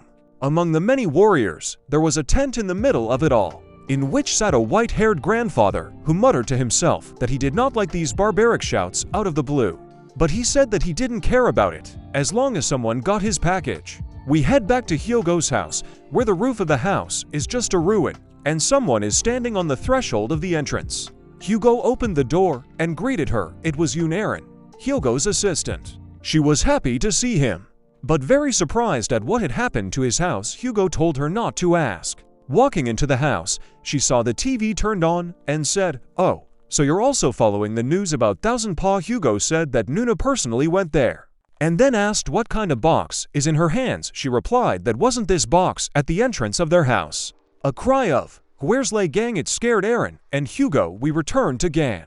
Now he creates some items, but he is not very good at it. So all materials are destroyed due to a low-rank tool. Gun is not happy because this is not the first time this has happened. He received a notification that in order to create a more cool item, he needs a high-quality tool. Gun has realized that this is the limit of his crafting hammer, and regrets losing his comprehension hammer, and he can't even imagine where he is 20 years later. After all, it's hard to make relics larger than average with lime. But before the battle with the maiden, he needs to prepare better. They were notified that a follower of another constellation had entered their domain. We head back to Hyogo, Eren, and the box. When they opened the box, they saw that there was a statue of Capricorn greeting Hyogo. Hyogo replied, "That's a ridiculous joke. Capricorn, such nonsense is more in the spirit of Yang Wei." Yang Wei, who was in the next room, asked, "What is it like for him?" Garage. Gan asked who it was that made their way to them. Statuette, he said. "So it's you, old man." The statue replies that it is glad to see him in good health, and introduced himself as Ivan Sergeyevich. Gun shouted that he was so good, which made Ivan angry. It is narrated that Ivan Sergeyevich Vladimirov is a holy son of Capricorn. Like Lei Gang, he specializes in crafting relics after the disappearance of the strongest awakened. He now had the opportunity to lay a hand on all the greatest martial relics. The statue says that the reason he was looking for it was because he wanted to apologize and build a mutually beneficial relationship before he could finish what he wanted to say. Gan took the statue, threw it up, and smashed it into the air with all his might with his hammer. Hyogo said he should have listened first. Gun said it was all nonsense, because that grandfather wouldn't want to share even one tiny detail with him, so there's no way Gun would believe such a suggestion. Ivan Sergeyevich understands that Gan still has the same bad character, and this will not cost him without a headache. One of his followers enters his tent and tells him that they should move out. Grandpa pulled back the curtain and looked out and decided to see what the same thousand-footed one looked like. In the same place, they are already reporting, in which they say, "Dear viewers, at the moment we are in the city of Manila, the capital of the Philippines. We will broadcast a raid on a red-class monster, 1,000 feet. The story goes that 1,000 feet is a huge monster that was defeated by Lei Gang about 20 years ago, but it looks like that terrifying enticer then appeared next to them. Since this monster belongs to the red class, the forces of several branches gathered here at once. The Lion Branch troops, led by Vice Chief Young Yoha and Bishop Oliver. With them is also a branch of fish masters of conducting sea battles, specializing in transformation magic. And then, there was the Taurus branch frontline troops with unbreakable defenses. Aquarius branch priests on the battlefields, capable of leveling even a nuclear threat with their holy magic. And the latter is a branch of Capricorn. They specialize in improving all kinds of weapons. Many branches have gathered in this location to eliminate the threat that has arisen, and even the holy sign of Capricorn personally appeared there. Gun decided to ask Hyogo what his grandfather had left behind on TV. It is said that he did not come there empty-handed, and summoned a sovereign relic, the Hammer of Comprehension. Hyogo remembered that it was supposed to be Gan's thing. The reporter says that Capricorn is a great inventor. He improves the relics of his troops right before the battle begins, and the whole world knows about his incredible skill. These words made Gan very angry, because it was his thing, and he started yelling, "What a nasty old geezer! I'm frozen out by the mere fact that my tool was stolen. So it's also showing off. I'll deal with you, Even before I deal with DVA, move out immediately. We need to teach him a lesson," and Gun immediately ran towards them. But before he could leave, he noticed a reporter saying, "Attention, it's coming out of the ocean." And out of the ocean came a huge kraken of colossal size, and he looked very intimidating. Everyone who was there was very surprised. Even the holy son of Capricorn was shocked by the monster. On the tentacles of this monster were knives as sharp as blades. One of the warriors shouted for everyone to get ready, but the other stopped him because he saw something at the end of the monster's tentacle. "This is the holy sign of Leo." Everyone was even more surprised. Steven screamed for the monster to let go of his bone. The warriors noticed that he was fighting the monster for his artifact. Although given the money invested in it, they all understand such zeal. Oliver is horrified that Steven is still obsessed with this useless knuckle, so he starts calling out to him with the words, "Chapter, please come back to us, pull yourself together." But at that moment, an old man came to him and asked him what he was doing. After all, the holy sign of the lion and the 1,000-footed one had just appeared. Why then are his men still standing there without attacking? Then he added that even though he was a saint, the lion branch would take command of this raid. Oliver understands that the old man wants to take all the glory for himself, so he said that he was about to give orders. And he began to command, "Listen to the command. Start taking the potions provided to us by the Capricorn branchfish. Cast a spell to move around in the water. Aquarians, give battle skills and survivability buffs. Taurus, create a line of defense near the coast so as not to miss the monster." After these words, he jumped into the crowd and shouted for all the lions to attack. During the monster raid, Oliver started using his bestiality skill. After turning into a huge beast, it gained an insane amount of power. Nuna shouts that the advanced party of lions has already joined the battle, so everyone else started using their magic and decided to combine them into one powerful attack. Nuna told them to use a single branching skill, Midnight Beast Dash. The huge lion flew at the monster. This skill stunned the monster. Oliver said it was worth taking advantage of, so they need to attack. They all leapt at the monster at once, attacking it with many punches. Steven yells at them to stay where they are until he pulls out his bone. Oliver tells him not to talk nonsense, but just wait quietly. Oliver and Steven are yelling at each other, and the rest of the magicians don't understand what they're doing because the rest of the guys will die at this rate. Nuna thought they were, and added that she didn't really want to go out of her way to save Steven, but she thinks that she has no other choice. Nuna crouched low, preparing for a lunge. The mages tell her to wait for the buffs, but Nuna says there's no need. She used her haste skill and immediately found herself right next to the monster's tentacles, after which she also cut them down with lightning speed. As a result, Steven and his bone fell into the water. Nuna said that the rescue was successful. Nuna landed right on the face of Steven, who had just come out of the water. All the mages are just shocked by her abilities, that she closed the distance so quickly with a single swipe. She chopped off the monster's tentacle. The rest of the warriors cheerfully shout that now that the head is saved, it's time for them to rush into battle.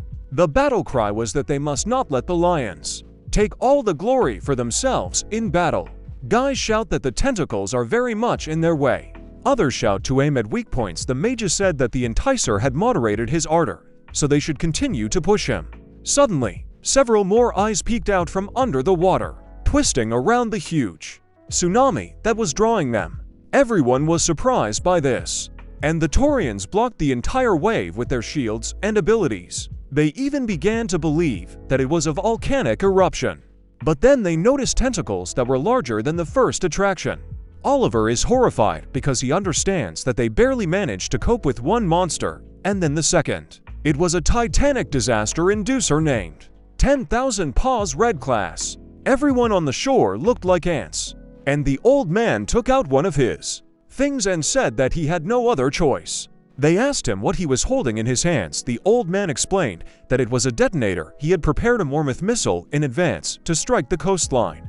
But after he told me, he thought the voice was painfully familiar. He turned around and asked who it could be. But at the same time, a knife flew into his hand, breaking the detonator. Immediately, the gang slug ran at him and started eating. Gun came out of the portal and said, "Sebastian, You're such a headache. You know that I understand that those kids are just splashing around in the water, unable to kill the octopus, but don't you think that smashing them together with the monsters is too much? I advise you to keep your seat straight. This is my first lesson in 20 years. I'll show you how to properly slice meat into sashimi. The water was splashing from running. It was Nuna who understood that the main forces were already exhausted after the first skirmish with 1,000 feet, and decided that the smaller ones could be dealt with later, but first it was necessary to remove the strongest. She immediately started using her Swift Lotus Gate skill. Nuna watched the recording of Gan's battle with 1,000 feet enough times to remember it all. After all, he had defeated countless monsters in the past. And among the many entries, one stood out while viewing which everyone admired, including even envious and haters. It was a raid on Yerapa. She began to repeat all the movements exactly as Gan had done. She broke through all the tentacles, and those that were impossible to dodge, she cut down with a single blow. Nuna repeated all the movements so effectively that she practically repeated the legendary moment of Gan. After cutting through most of the tentacles, she decided to drive the weapon straight between the monster's eyes. Leaping, she swung and used her skill to strengthen the blow, then threw her spear straight at the monster. But it didn't help. Nuna was very surprised. After all, the monster just grabbed her spear and then swung its huge tentacle at her. Nuna would have been severely injured if Steven hadn't suddenly jumped up and blocked the blow with his body.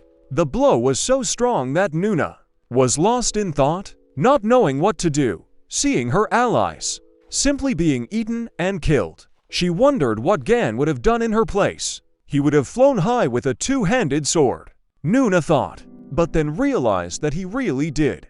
Gan leapt at the monster with his sword and used his mountain smasher skill. This strike pierced right through the monster. All the mages on land were surprised that he had crushed 1,000 feet with a single blow. They can't even believe that he managed to jump to the monster directly from the shore. Gun asks if he may have overdone it. Everyone around him was shocked, and he looked at them and said, "What are you looking at? You people can't do anything on your own, which is why I had to personally teach you a lesson." Nearby warriors said that he flew in out of nowhere and finished off the monster. Suddenly, Gan was grabbed by a tentacle. It was a titanic enticer, and he put it right in his mouth. Nuna and the others didn't know what to do, and they didn't even know how to fight such a monster. Suddenly, the monster started to scream, and a huge spear came out of its head. It was Gan who used the Disaster Lotus skill. The warriors are shocked because this technique was Nuna's technique.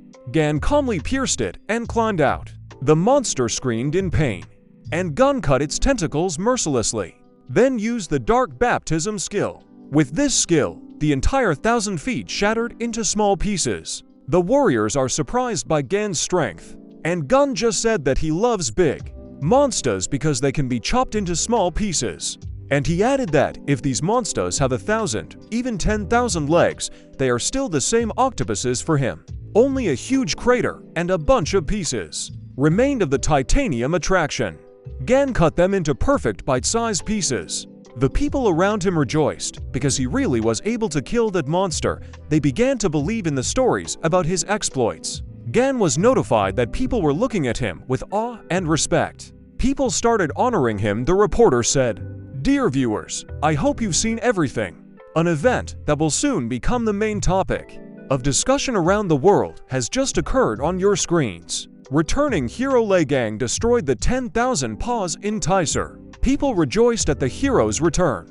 Gan was notified that stirring stories and memorable exploits can make people respect and revere him. The Ophiuchus Bible was also created. His exploits would be recorded and gain fame among the people. All the constellations were caught off guard. Gan holds the book in his hands and thinks, "A sacred book that contains records of heroic deeds. I think she wants me to increase my influence by getting my Templars to read it." Nuna from across the river greeted me. He flew to her and asked if she was hurt. Then he noticed something and asked her what she was hiding behind her back. Nuna pretended not to know what he was talking about. Gan asked all the lions if they had a bone fetish. She replied that it was just a trophy and was very confused. Gan held out his hand and said, "Sorry, your spear broke during the battle. I'll make a replacement for you soon." This made Nuna very happy because her weapon will be forged by Lei Gang himself. Stephen burst into the conversation and started shouting that it was great. Gan asked him why he was so angry. It will be considered as compensation, and then turned to Nuna and said that he would forgive her for landing on his head earlier. Gun had been getting angrier and angrier with every word he said, but by the end, he was already yelling at him. Suddenly, a huge green explosion in the shape of a Capricorn appeared behind him. Stephen was surprised that Gun could now only summon explosions from a single shout, and Gun himself said it wasn't him. All the people who were in the area of the explosion called for help.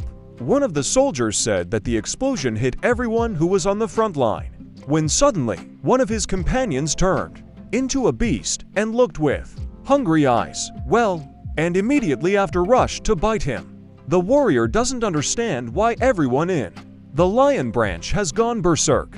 Nuna said that a lion strike force suddenly attacked the Taurus branch, when suddenly the grandfather came up to them, said that it was his flash Mormon, and unfortunately, the explosion was not so big. They turned to look at it, but there was already a huge robot that was controlled by Mad Grandfather, holding slime gun in his hands. This did not sit well with Gan himself, and Stephen asked him why he had planted a bomb in the place where his men were supposed to be fighting.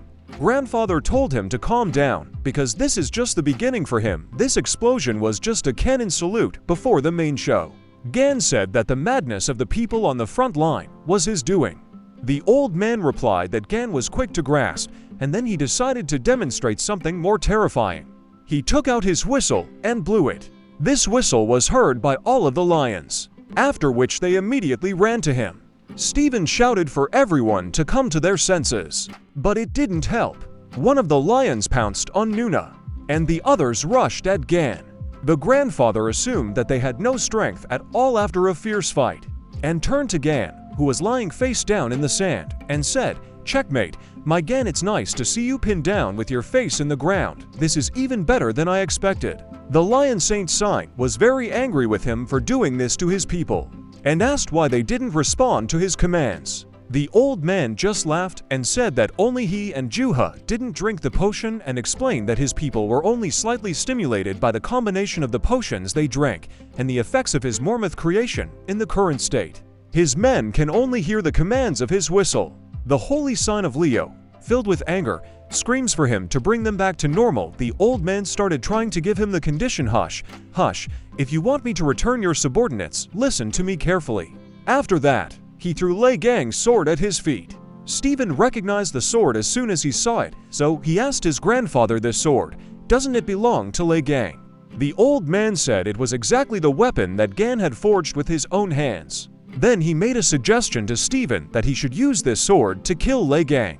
Stephen started to struggle and said, "Do you want me to kill him? Why would I listen to you?" The grandfather, trying to put pressure on him, replied that he had no other choice or he would lose his subjects forever.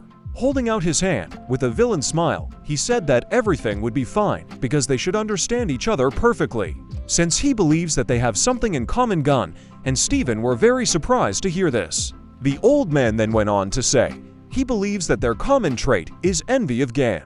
The holy son of the lion screams that this is all nonsense, but the old man asked him how he was going to explain his obsession with the artifacts that Gan had created. He believes that this fully proves his desire to get rid of the inferiority complex.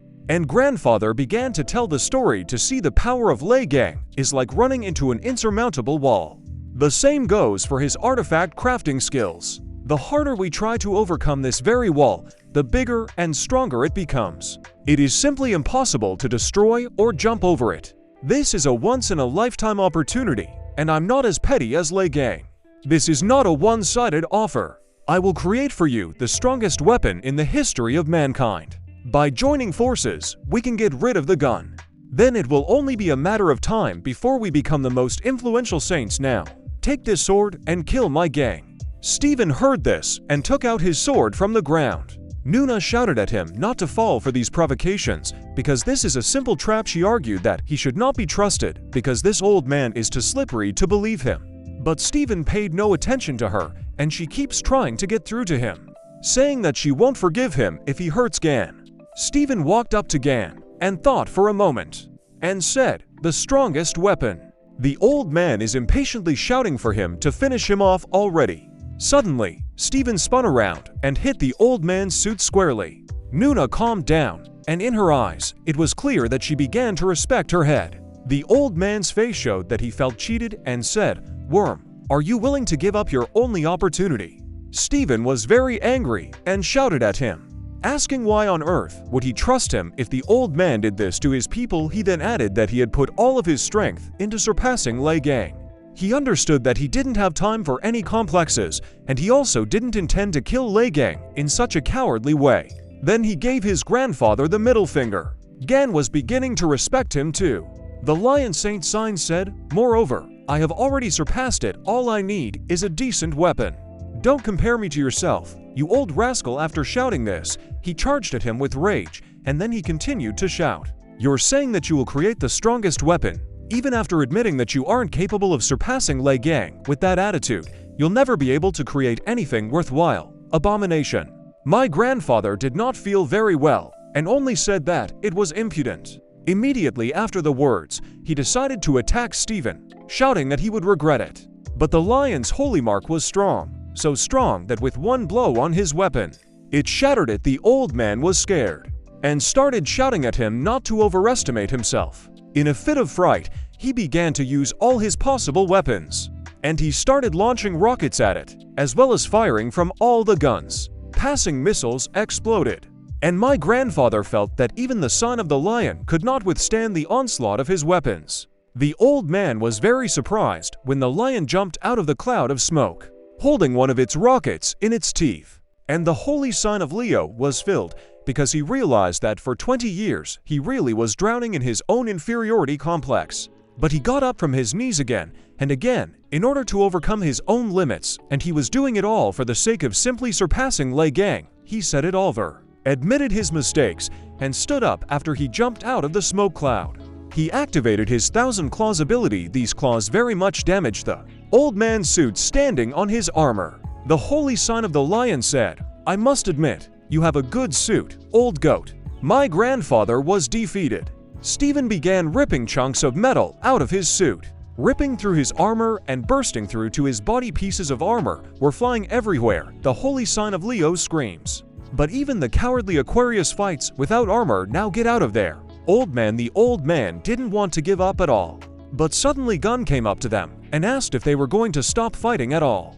And it was clear from his face that he had already missed them at first. They both turned around. But after a while, they were both shocked because they all thought that he was lying prostrate. Gun explained, "I let myself be grabbed to find out what was on Sebastian's mind, but you took too long. I'm tired of lying around. By the way, those beastmen are very weak, all the subjects of the Holy Lion." And Nuna, who was captured, was surprised that her uncle dealt with everyone so quickly. The old man and Stephen stand with their mouths hanging open, not even sure what to say. The hero said to get out of here, and just with a normal kick removed Stephen from his grandfather. And he said that he had a couple of questions for the old man, so I offered to chat with him. The old man's face was clearly displeased, but Gan was both angry and cheerful. How it all started on behalf of Gan, they grabbed him first, and they kept fighting. Gan just lay there and yawned. But after a short time, he got tired of lying down. So he just stood up and said, "Is that what they call a fight?" It was hard to wait for them to finish. I should have knocked them both out right away and been done with it. The wolves immediately pounced on him, but he abruptly turns around and punches them so hard that they fly away. He approached them and asked them how long they would be doing this. It is narrated that 20 years ago, shortly before the raid of the demonic tower, someone with blonde hair says that this tower will be Lei Gang's grave. The old man asks, "This is a prophecy passed down by Hugo Otis from the sacred entity, isn't it?" They tell him that those words are nothing more than a prediction, and that man was talking about exactly the plan that he was going to implement. The old man started to smile maliciously, and as he spoke, it was as if he was electrocuted after all. The reason why he was approached didn't bother him at all. He realized that Lei Gang was going to die, and this was a once-in-a-lifetime opportunity, an opportunity to destroy and then take all the O. Suddenly, the tablecloth of memories was grabbed with a hand, shouting that it was enough, and at the same time, it was torn to pieces. It was Lei Gang himself, who was very displeased and shouted, "I didn't get your cliched flashbacks. Just tell me who dared to stab me in the back. I don't give a damn about your past." Grandfather decided to bargain and said that he would give an answer, but only if Gan could guarantee his safety. Suddenly, Gan grabbed him by the jaw and asked, "Old man, you still don't understand the whole situation. You're in no position to bargain if you start talking nonsense again. I'll rip out your jaw and tongue in no time." "So, who was it?" the old man mumbled in pain that it was a maiden. Gun remembered the words of the purple witch, who also said that it was probably a maiden. And Gun decided to stop by Jin Man's place again. He wants to give him the dagger to study. The hero said that what his grandfather said was enough, so he should now return his little thing, his hammer of comprehension. The old man was upset that even he was being taken away. Gan only asked if there was a problem with that. The old man said that he would return it right now.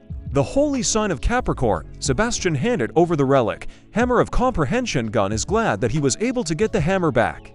And the holy sign of Capricorn is very nervous about losing the hammer. Lei Gang asked Sebastian why he had such a sour face, if he was upset about something.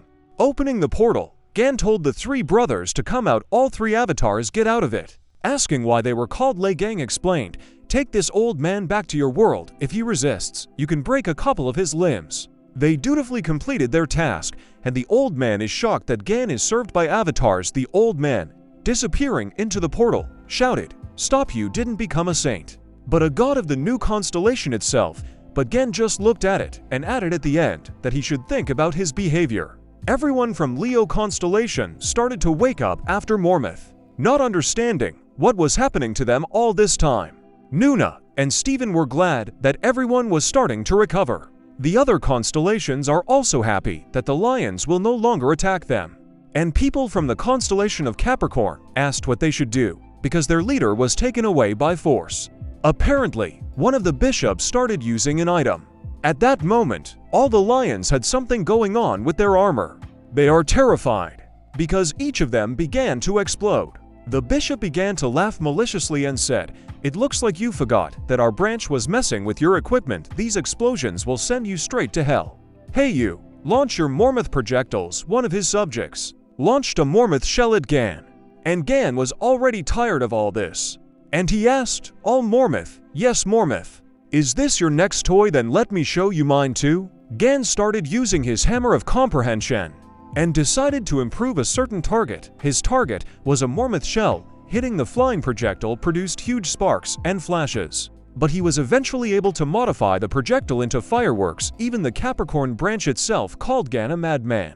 But at that moment, Steven stood right in front of them and said, "You're the only madman here. How dare you use our trust? You can't take us animals that easily. Such a tiny explosion doesn't even scratch us." Before they could finish speaking, they all just started running away in fear, which made him angry. So he started yelling at them to wait for him to finish, and then Steven turned to Gun and said, "You can't just let them run away, Gun. Do you have anything in there? Something big, strong, spectacular, and easy to swing?" The hero asked what he was asking him for again, but then he immediately saw both large and durable and spectacular, and it's also easy to swing it, and he said he had something. Steven asked why he was looking at him like that, and if he had something, maybe he should give it to him. When suddenly Gun grabbed his leg and started to spin it, and then hit the ground with such force that all the fleeing Capricorns scattered like bowling pins. Gun thinks he should go bowling later.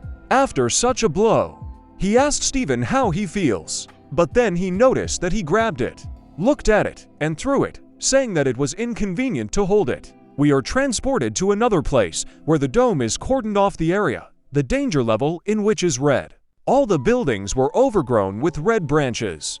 Jane, the captain of the Virgo branch search party, says that the stench is unbearable and that the enticers can attack them at any time, so you should be extremely careful.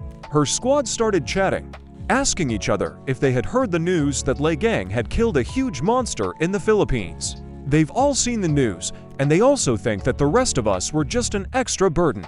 One of them added that there is generally a branch of Leo and Capricorn grappled. It caused great losses. Another replies that this is only in their favor, because the weaker the opponent, the better it is for them. Jane shouts silence. Since when does protocol allow whispering during a mission? We're not here for fun, but don't forget that we were assigned to find our man, who recently disappeared in the outskirts of the dome. The search is already problematic. Because of the fog, don't complicate the task, everyone in the squad agreed. Suddenly, someone started shouting for help. They decided to run to the man's aid. The voice was calling more and shouting for help. Jane thought that the screams sounded like they were echoing from all over the city. She believes that her hearing is deceiving her. And there is also a slight feeling that these are artificial repetitions. Even at that moment, she was running all by herself. But when she turned around with the order, there was no one there. She started yelling, "Hey, where did everyone go? Answer someone." Suddenly, behind Jane, the cry for help came again. It was a monster that was just playing a call for help. Just as she had guessed, he had no trouble grabbing Jane and was giggling. Then he just killed her. We're taken to Hyogo's house, where the news on the TV is turned on, and it says, it's been a few days since Lei Gang defeated the 10,000 Paws and 1,000 Feet Draftsman. Gan reads his achievements in the book. His 0 achievement is returning. The first is destroying sea monsters. He reads that achievements from the Bible influence his followers, as well as contribute to the growth of authority. The news says, we're in the Philippines right now. They are trying to move the corpses of those who bring misfortune with the help of a huge crane. Isn't Lei Gang amazing? He dealt with the threat on his own, making a joint mission seem pointless now. Gun says that everywhere you look, it's the same news. He doesn't understand why everyone was so surprised that he killed a couple of octopuses. But at least he is happy that this news is being played in a positive way. The main point of this Bible is to perform actions that can attract attention. After closing the book, he said that this is enough for now. Later, he will need to deal with the list of tasks. Gan received a new notification and decided to check the test notification first. It says that the test will start the moment he reaches the 10th level of the Divine Throne, and then he will have to complete 3 tests. The reward will be a unique Ophiuchus avatar, a significant increase in physical abilities, a unique skill, and a sacred Ophiuchus relic. The time to clear the Taze. Gon wondered if this was some sort of quest that had appeared after his battle with the sacred entity. One of the tests is a test of strength. He needs to destroy the God Eater and also not use the battle instinct skill. The hero regrets that he is forbidden to use the skill, but if during the test he does not meet a sacred entity or a huge attraction, then everything will be fine. The other 2 challenges are a mind test, in which he needs to buy a logger to record achievements, and the trial of the flame, in which he needs to accept a human avatar. As a Templar, Gan finds these 2 quests quite problematic. And then, he decided to look at other notifications. It said that his God's Gaze skill had been improved and additional functionality was now available to him. Hyogo's secretary was dusting Youngwai's toy. Gan decided to test his God's Eye on them, and the new functionality allowed him to see what a person's level of loyalty was. Aaron was 85% Sagittarius and 81% Ophiuchus. Youngwai had 90% to Aries. To Gan, the notification gave the hint, if your new Templar's loyalty is not equal to 100%. Then the power of branching will weaken. The hero realized that the hint told him to be very careful when choosing a new Templar. Immediately, he thought of Sun and Nuna, as well as Hugo. Gun is genuinely happy and confident that they will definitely become his followers, and so he needs to get on with it right now. Gun asked Aaron where they were all now, and she said that they had already left in the morning. The hero is upset that he will have to try again later. His phone immediately rang. It was Jin Man. We are transported to Xiaong's dream, where there are cries for help everywhere, and a lot of injured people who were caught in the rubble. And we see a girl who says, Xiaongyi, listen carefully, you have to hide and wait in the car until your father comes. Okay. Just imagine that we are playing hide and seek. Hide very well, so that you won't be found as soon as my father gets here. He can easily deal with the monster. Until then, promise your mother that you will be obedient and brave. At this moment, Song started to scream, and fear could be seen in his eyes. Then he wakes up in the car, shivering. Nuna reassured him. Hugo asked if he was all right. Song replied that he was probably overexcited, because this is his first meeting with his mother in a long time. Nuna suggested that it might be the side effects of the holy punishment, so he should pay more attention to himself. The dream said that everything is fine, just overworked. Nuna remembered and said, I almost forgot. Since you're awake, take this. This is your birthday present. I got the thing you asked for. I remember that you needed a relic to store the twins. Magic power. Right, I got it from my dad. But are you sure that's enough? Song looked very happy and said that with this, he would definitely be able to fill in the contribution points. Nuna was glad he liked it. Song thanked her for keeping an eye on him. Hugo told his son that his mother would be upset if he walked around with a sad face on his birthday. Some time later, they arrived at the hospital. Entering room number 808, Nuna happily tells that Gan managed to leave a sacred essence wound right on his forehead. She thinks he is mega cool. Nuna wants her mother to meet Gan, and she said that as soon as she woke up, they would have so much to discuss. It was the girl from the dream who was lying unconscious on the cot. Hugo was very upset and did not go there. Suddenly his phone rang, and he picked it up and went outside. And he said, "I was planning to postpone my work today because it's a very important day, but just think, I am very surprised that the heads of the European Union needed me. And this is just a problem with the Enticer isn't the Virgo branch headquarters located near the dome." He was told that they called not because of an ordinary case with the Enticer, but because the Virgo branch declared that they could not deal with the monster, after which they said, "In addition, you have already encountered that monster before. This is the attraction that appeared in Korea 10 years ago and swept through the territory of the airport." Blood Mist. These words really touched the soul of Hugo. "We are being transferred to the territory of the European Union, controlled by the Virgo branch. Belgium the city is under a huge dome. Gun is sitting in one of the buildings and says that the rain is not at the right time because for the first time in a long time, he made an appointment himself and then it started to rain. Gun took out his phone, where he texted Soong, asking if he would like to become his Templar. Soong thanked him for the offer, but said it would be problematic. The hero was sure that he would agree to this offer, and he doesn't know a lot about Sonia. Remembering how he asked Yeren if it was his birthday, she said that he doesn't really like this day. Gun realizes that Song deliberately didn't tell him about this, but Yeren doesn't say anything, and it seems to him that something happened to him on his birthday. Jin comes up to him and asks him what he's thinking about. Jin Man is happy to meet you, and then he says that he should have notified Gan because he had to come all this way, but Gun said that he still had things to do here, and it was not difficult for him to get there. He just teleported away with Lily's help, and he asked, "By the way, I understand that this territory is under the influence of the Virgo branch, but why are your logos literally everywhere?" Jin Man began the story. Throughout history, religion has been an integral part of the life of many European countries. After the emergence of the sacred entities, when branchings flooded the entire world, Europe turned from a simple part of the continent into one huge religious nation. But what's more important, you just can't help but believe when you see the dome protecting you every day. Gan said that despite how much pride there is in his voice, it seems that his faith has been greatly weakened. He used his skill, his faith was constantly declining, but his faith in Ophiuchus was increased to 99%. Gun understands that the person with the fanatic trait was losing faith. It seems that something serious happened to him, and he said, "I think what you want to talk about is related to your branching." Jin replied that he didn't think he should hide anything from Gan. And then he used a rented skill from Aquarius that prevents any sounds from leaving the designated area with water magic after making a soundproofing dome. He decided to move on to the main point and took out the blade that was stuck in Gan's back 20 years ago. All information about him was erased by the forces. He was only able to partially see the history of this blade. And after analyzing them, he realized that the one who attacked him in the demonic tower was the Holy Son of the Virgin, of which he is a member of the branch. This shook his faith. We're transported to Hyogo's house.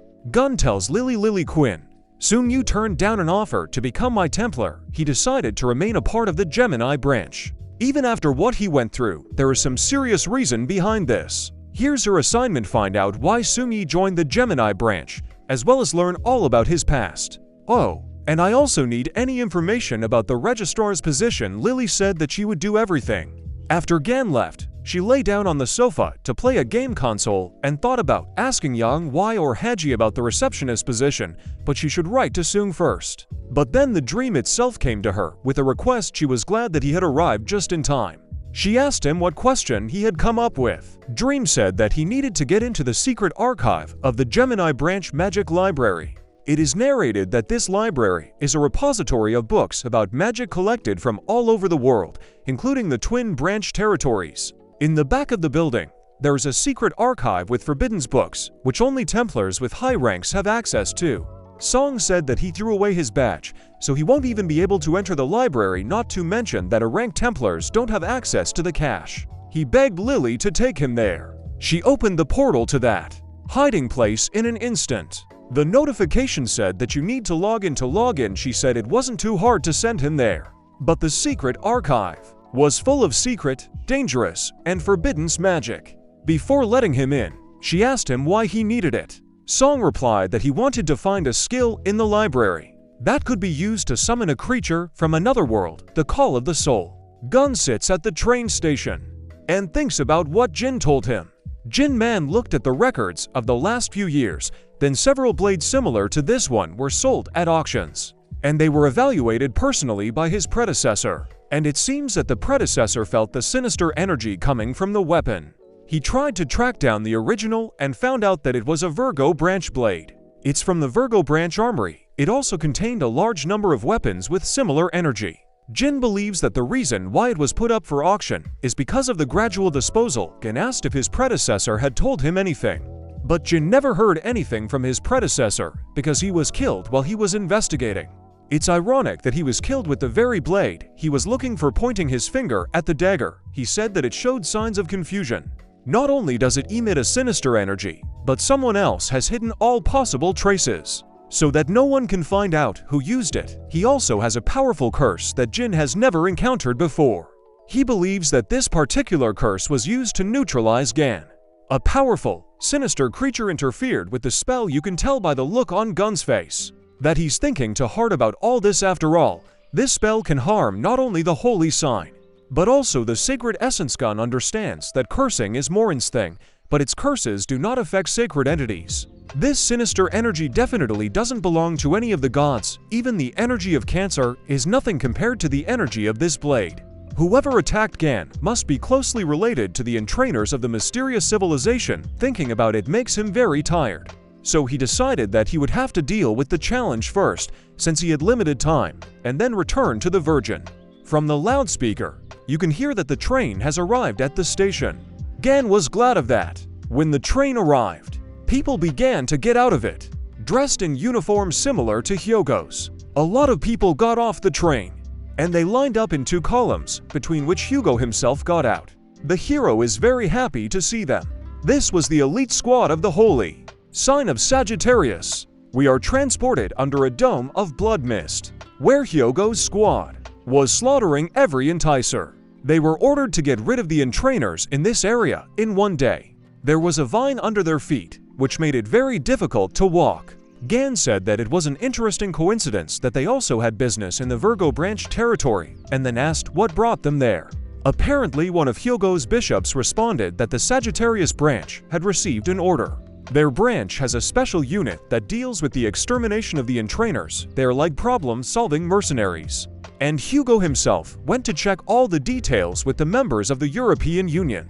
Gan asked why they had taken the job, without really knowing anything about it. He was told that the head would still accept the order, because the purpose of this task is to attract misfortune, with which he has some history. The bishop asked Gan if he had ever heard of the monster that seeks the power of the gods, Blood Mist. We're being transferred to the EU Parliament, headquarters for the extermination of those who bring misfortune. The man says, as you probably know, Blood Mist is a monster that releases red mist. That's why it's named that way. It drains the soul and life force of nearby creatures. According to the report, we can assume that the enticer appeared on the territory of the European Union about 10 days ago. Hugo asked him why he hadn't just gathered an army from the other branches and dealt with the blood mist, and why he was reacting so strongly to such a dangerous monster. The man explained that blood mist was officially considered defeated, and it shouldn't pop up again. Hugo started to get suspicious and asked if they didn't care that he had already killed about 5,000 people, that the saints have long been all the same on the loss. Hugo asked what about Virgo branching, why had Kevin Azar isn't doing anything about it. He was told that the Virgo branch had already tried. They had repeatedly sent teams consisting of high-ranked Templars there, but all of them failed due to the fact that this enticer releases a red mist that causes a powerful status effect. It is most dangerous for people of the Virgo branch who specialize in close combat. In addition, the Holy Sign of the Virgin has gone on an expedition to the North Sea to deal with an enticer of the same class as the Blood Mist. It's not a situation that he would be able to return to anytime soon. That is why they decided to break the customs and turn to another branch. After studying all the branches, they decided on Sagittarius, since it is a branch of mercenaries, relatively free from power struggles between others. Especially since he's working with Lei Gang. The man added that he was quite impressed when he saw his actions in the Philippines. He said that they would really appreciate it if Hugo could track down the blood mist. Hugo knows that this is a complete lie because Kevin, the holy sign of the Virgo branch, is too proud to let anyone deal with the attraction in his territory for such reasons. He realizes that the Virgo branchworms want to get rid of the weapons and Sagittarians with the blood mist. He sees through their plan. The man is wary because he remembers the situation with Kevin, where he asks, will it be okay if we use Sagittarius? And Lemon, don't they know the ins and outs of your behavior, sir? And Kevin said that everything would be fine. All he had to do was say that the blood mist was back. Hugo just couldn't say no. The Templar squad member goes on to say that Hugo lost his mistress to the blood mist. Gun understands that only one person could have been introduced as mistress. It was Mrs. Jinja Wu, wife of Hugo and mother of Song Yi and Nuna. Hugo and her had met after Lei Gang entered the demonic tower, so they hardly ever crossed paths. The lady was trying to protect Song Yi from the blood mist when the monster defeated the first Templar and the Bishop of Sagittarius branch. Gun seems to know him and calls out his name, which is Li Yiwan, and then he says that he knew him because he was carrying his stuff with Tixu. Gun is touched by this story, and now he understands why Hugo avoided talking about his family and past, and he feels sad because he has been through so much. So I asked him what the fog was like, and he added that Hugo is no longer the same as he was before. He knows the degree of its preparation like no one else because he taught it himself, and when Hugo was in his prime, Gan trusted him with his rear. Just him. Gan can't believe that he couldn't take down an enticer he hasn't heard of. In the past, Hugo was one of the strongest among the saints. So Gan asks me to explain what happened to him.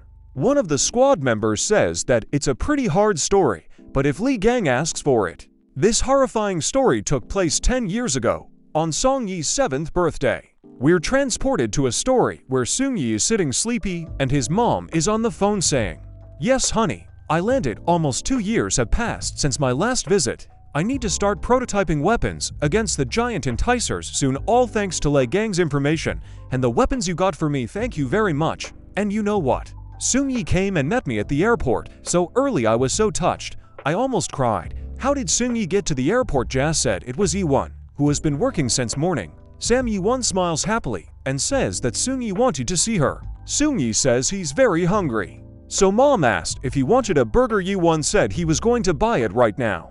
Little Dream heard the conversation of two apparently bandits who were fighting with each other. One yells at the other about what he's done because he was told to keep it with him. The other replies that he did not know that such a thing could happen. So they decided to run away together, otherwise they would die. And mom happily said that Yiwan would buy burgers so they would wait for him. Suddenly, the entire sky was covered with red clouds. They were shocked. The people inside were in a panic because the lights were turned off and everything on the street was red.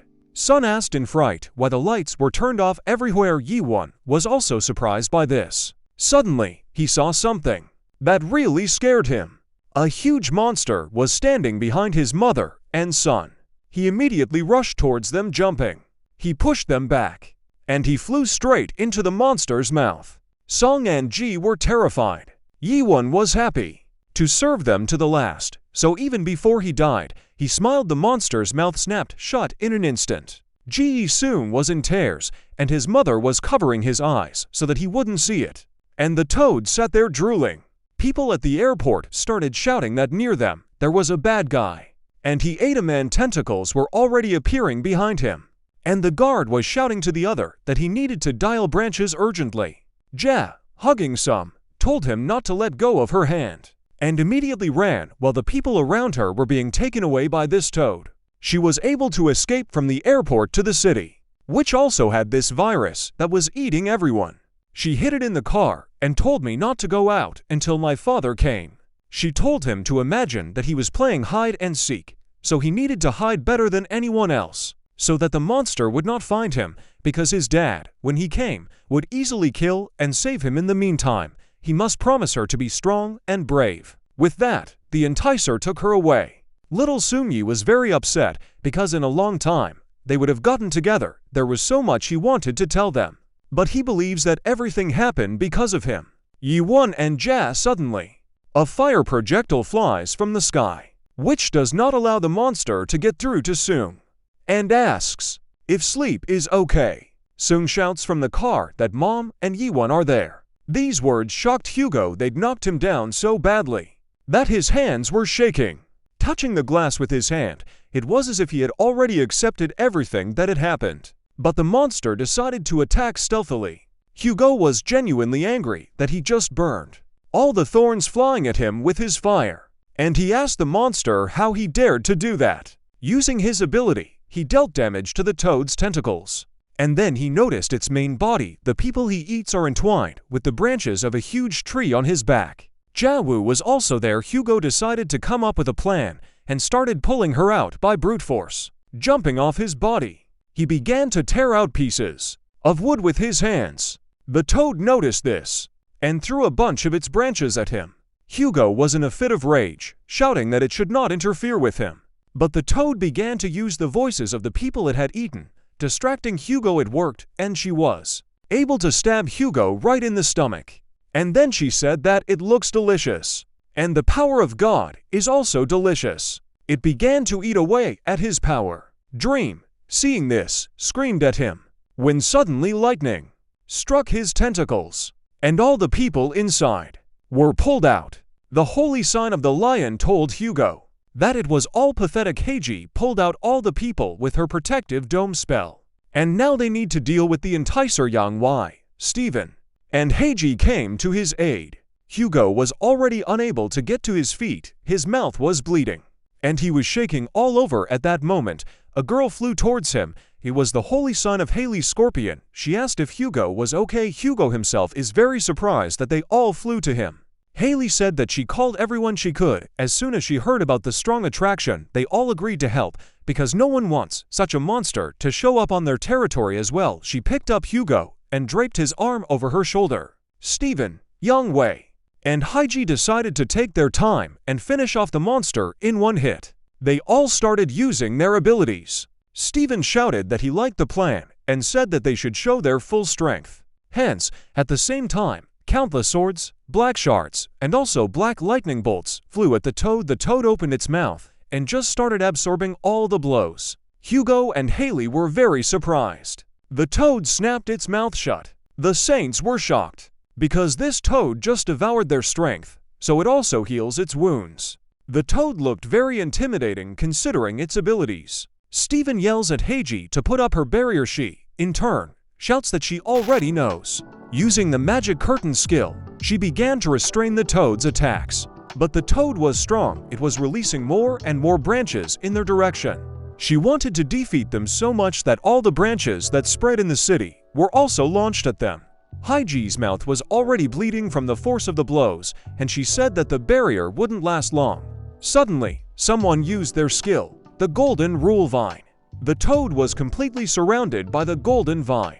This girl who came to their rescue asked them what they were doing. They were saints, and they shouldn't let that confuse them. It was Giselle Lawrence, the holy sign of Libra. Hugo asks Haley if she called her too. She replied that she had only called the three of them. The toad looked very displeased. Giselle had told the holy sign of Gemini to teleport this enticer somewhere, explaining that their powers had already been consumed, so they can hardly win. Otherwise, they will lose their powers, as happened with Sagittarius. She said to send her anywhere, even to the deep ocean, even to the swirling magma. Heiji said that he would appear again in a while. Giselle replied that it didn't matter, because they needed to get rid of him here and now.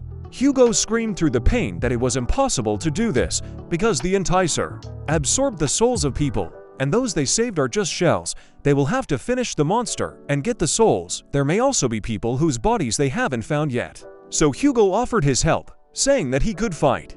Giselle's vines were beginning to break a little, and her strength was already running out. She shouts that they don't have any more time. They need to teleport the monster faster. Heiji started using the teleport skill. Hugo yelled at them not to do it, but they decided not to stop, so the teleport was successful. We fast forward a few days later, and the narration appears to be from Soong's perspective. Everyone was just criticizing my father that day, while praising the saints who sent the enticer to no one knows where. The TV turned on the news, which said that there was new information about the blood mist. Early this morning, the saints stopped the enticer raging at the airport. Many people died before the saints could arrive. Holding the microphone in her hands, Giselle said that it was their duty and that she only regretted that they could not prevent the death of people. Reporters say. At the same time, the public is expressing their dissatisfaction with the holy sign of Sagittarius, the defender of Korea. People want to know, what if more people died because of a weak response to the actions of the enticer?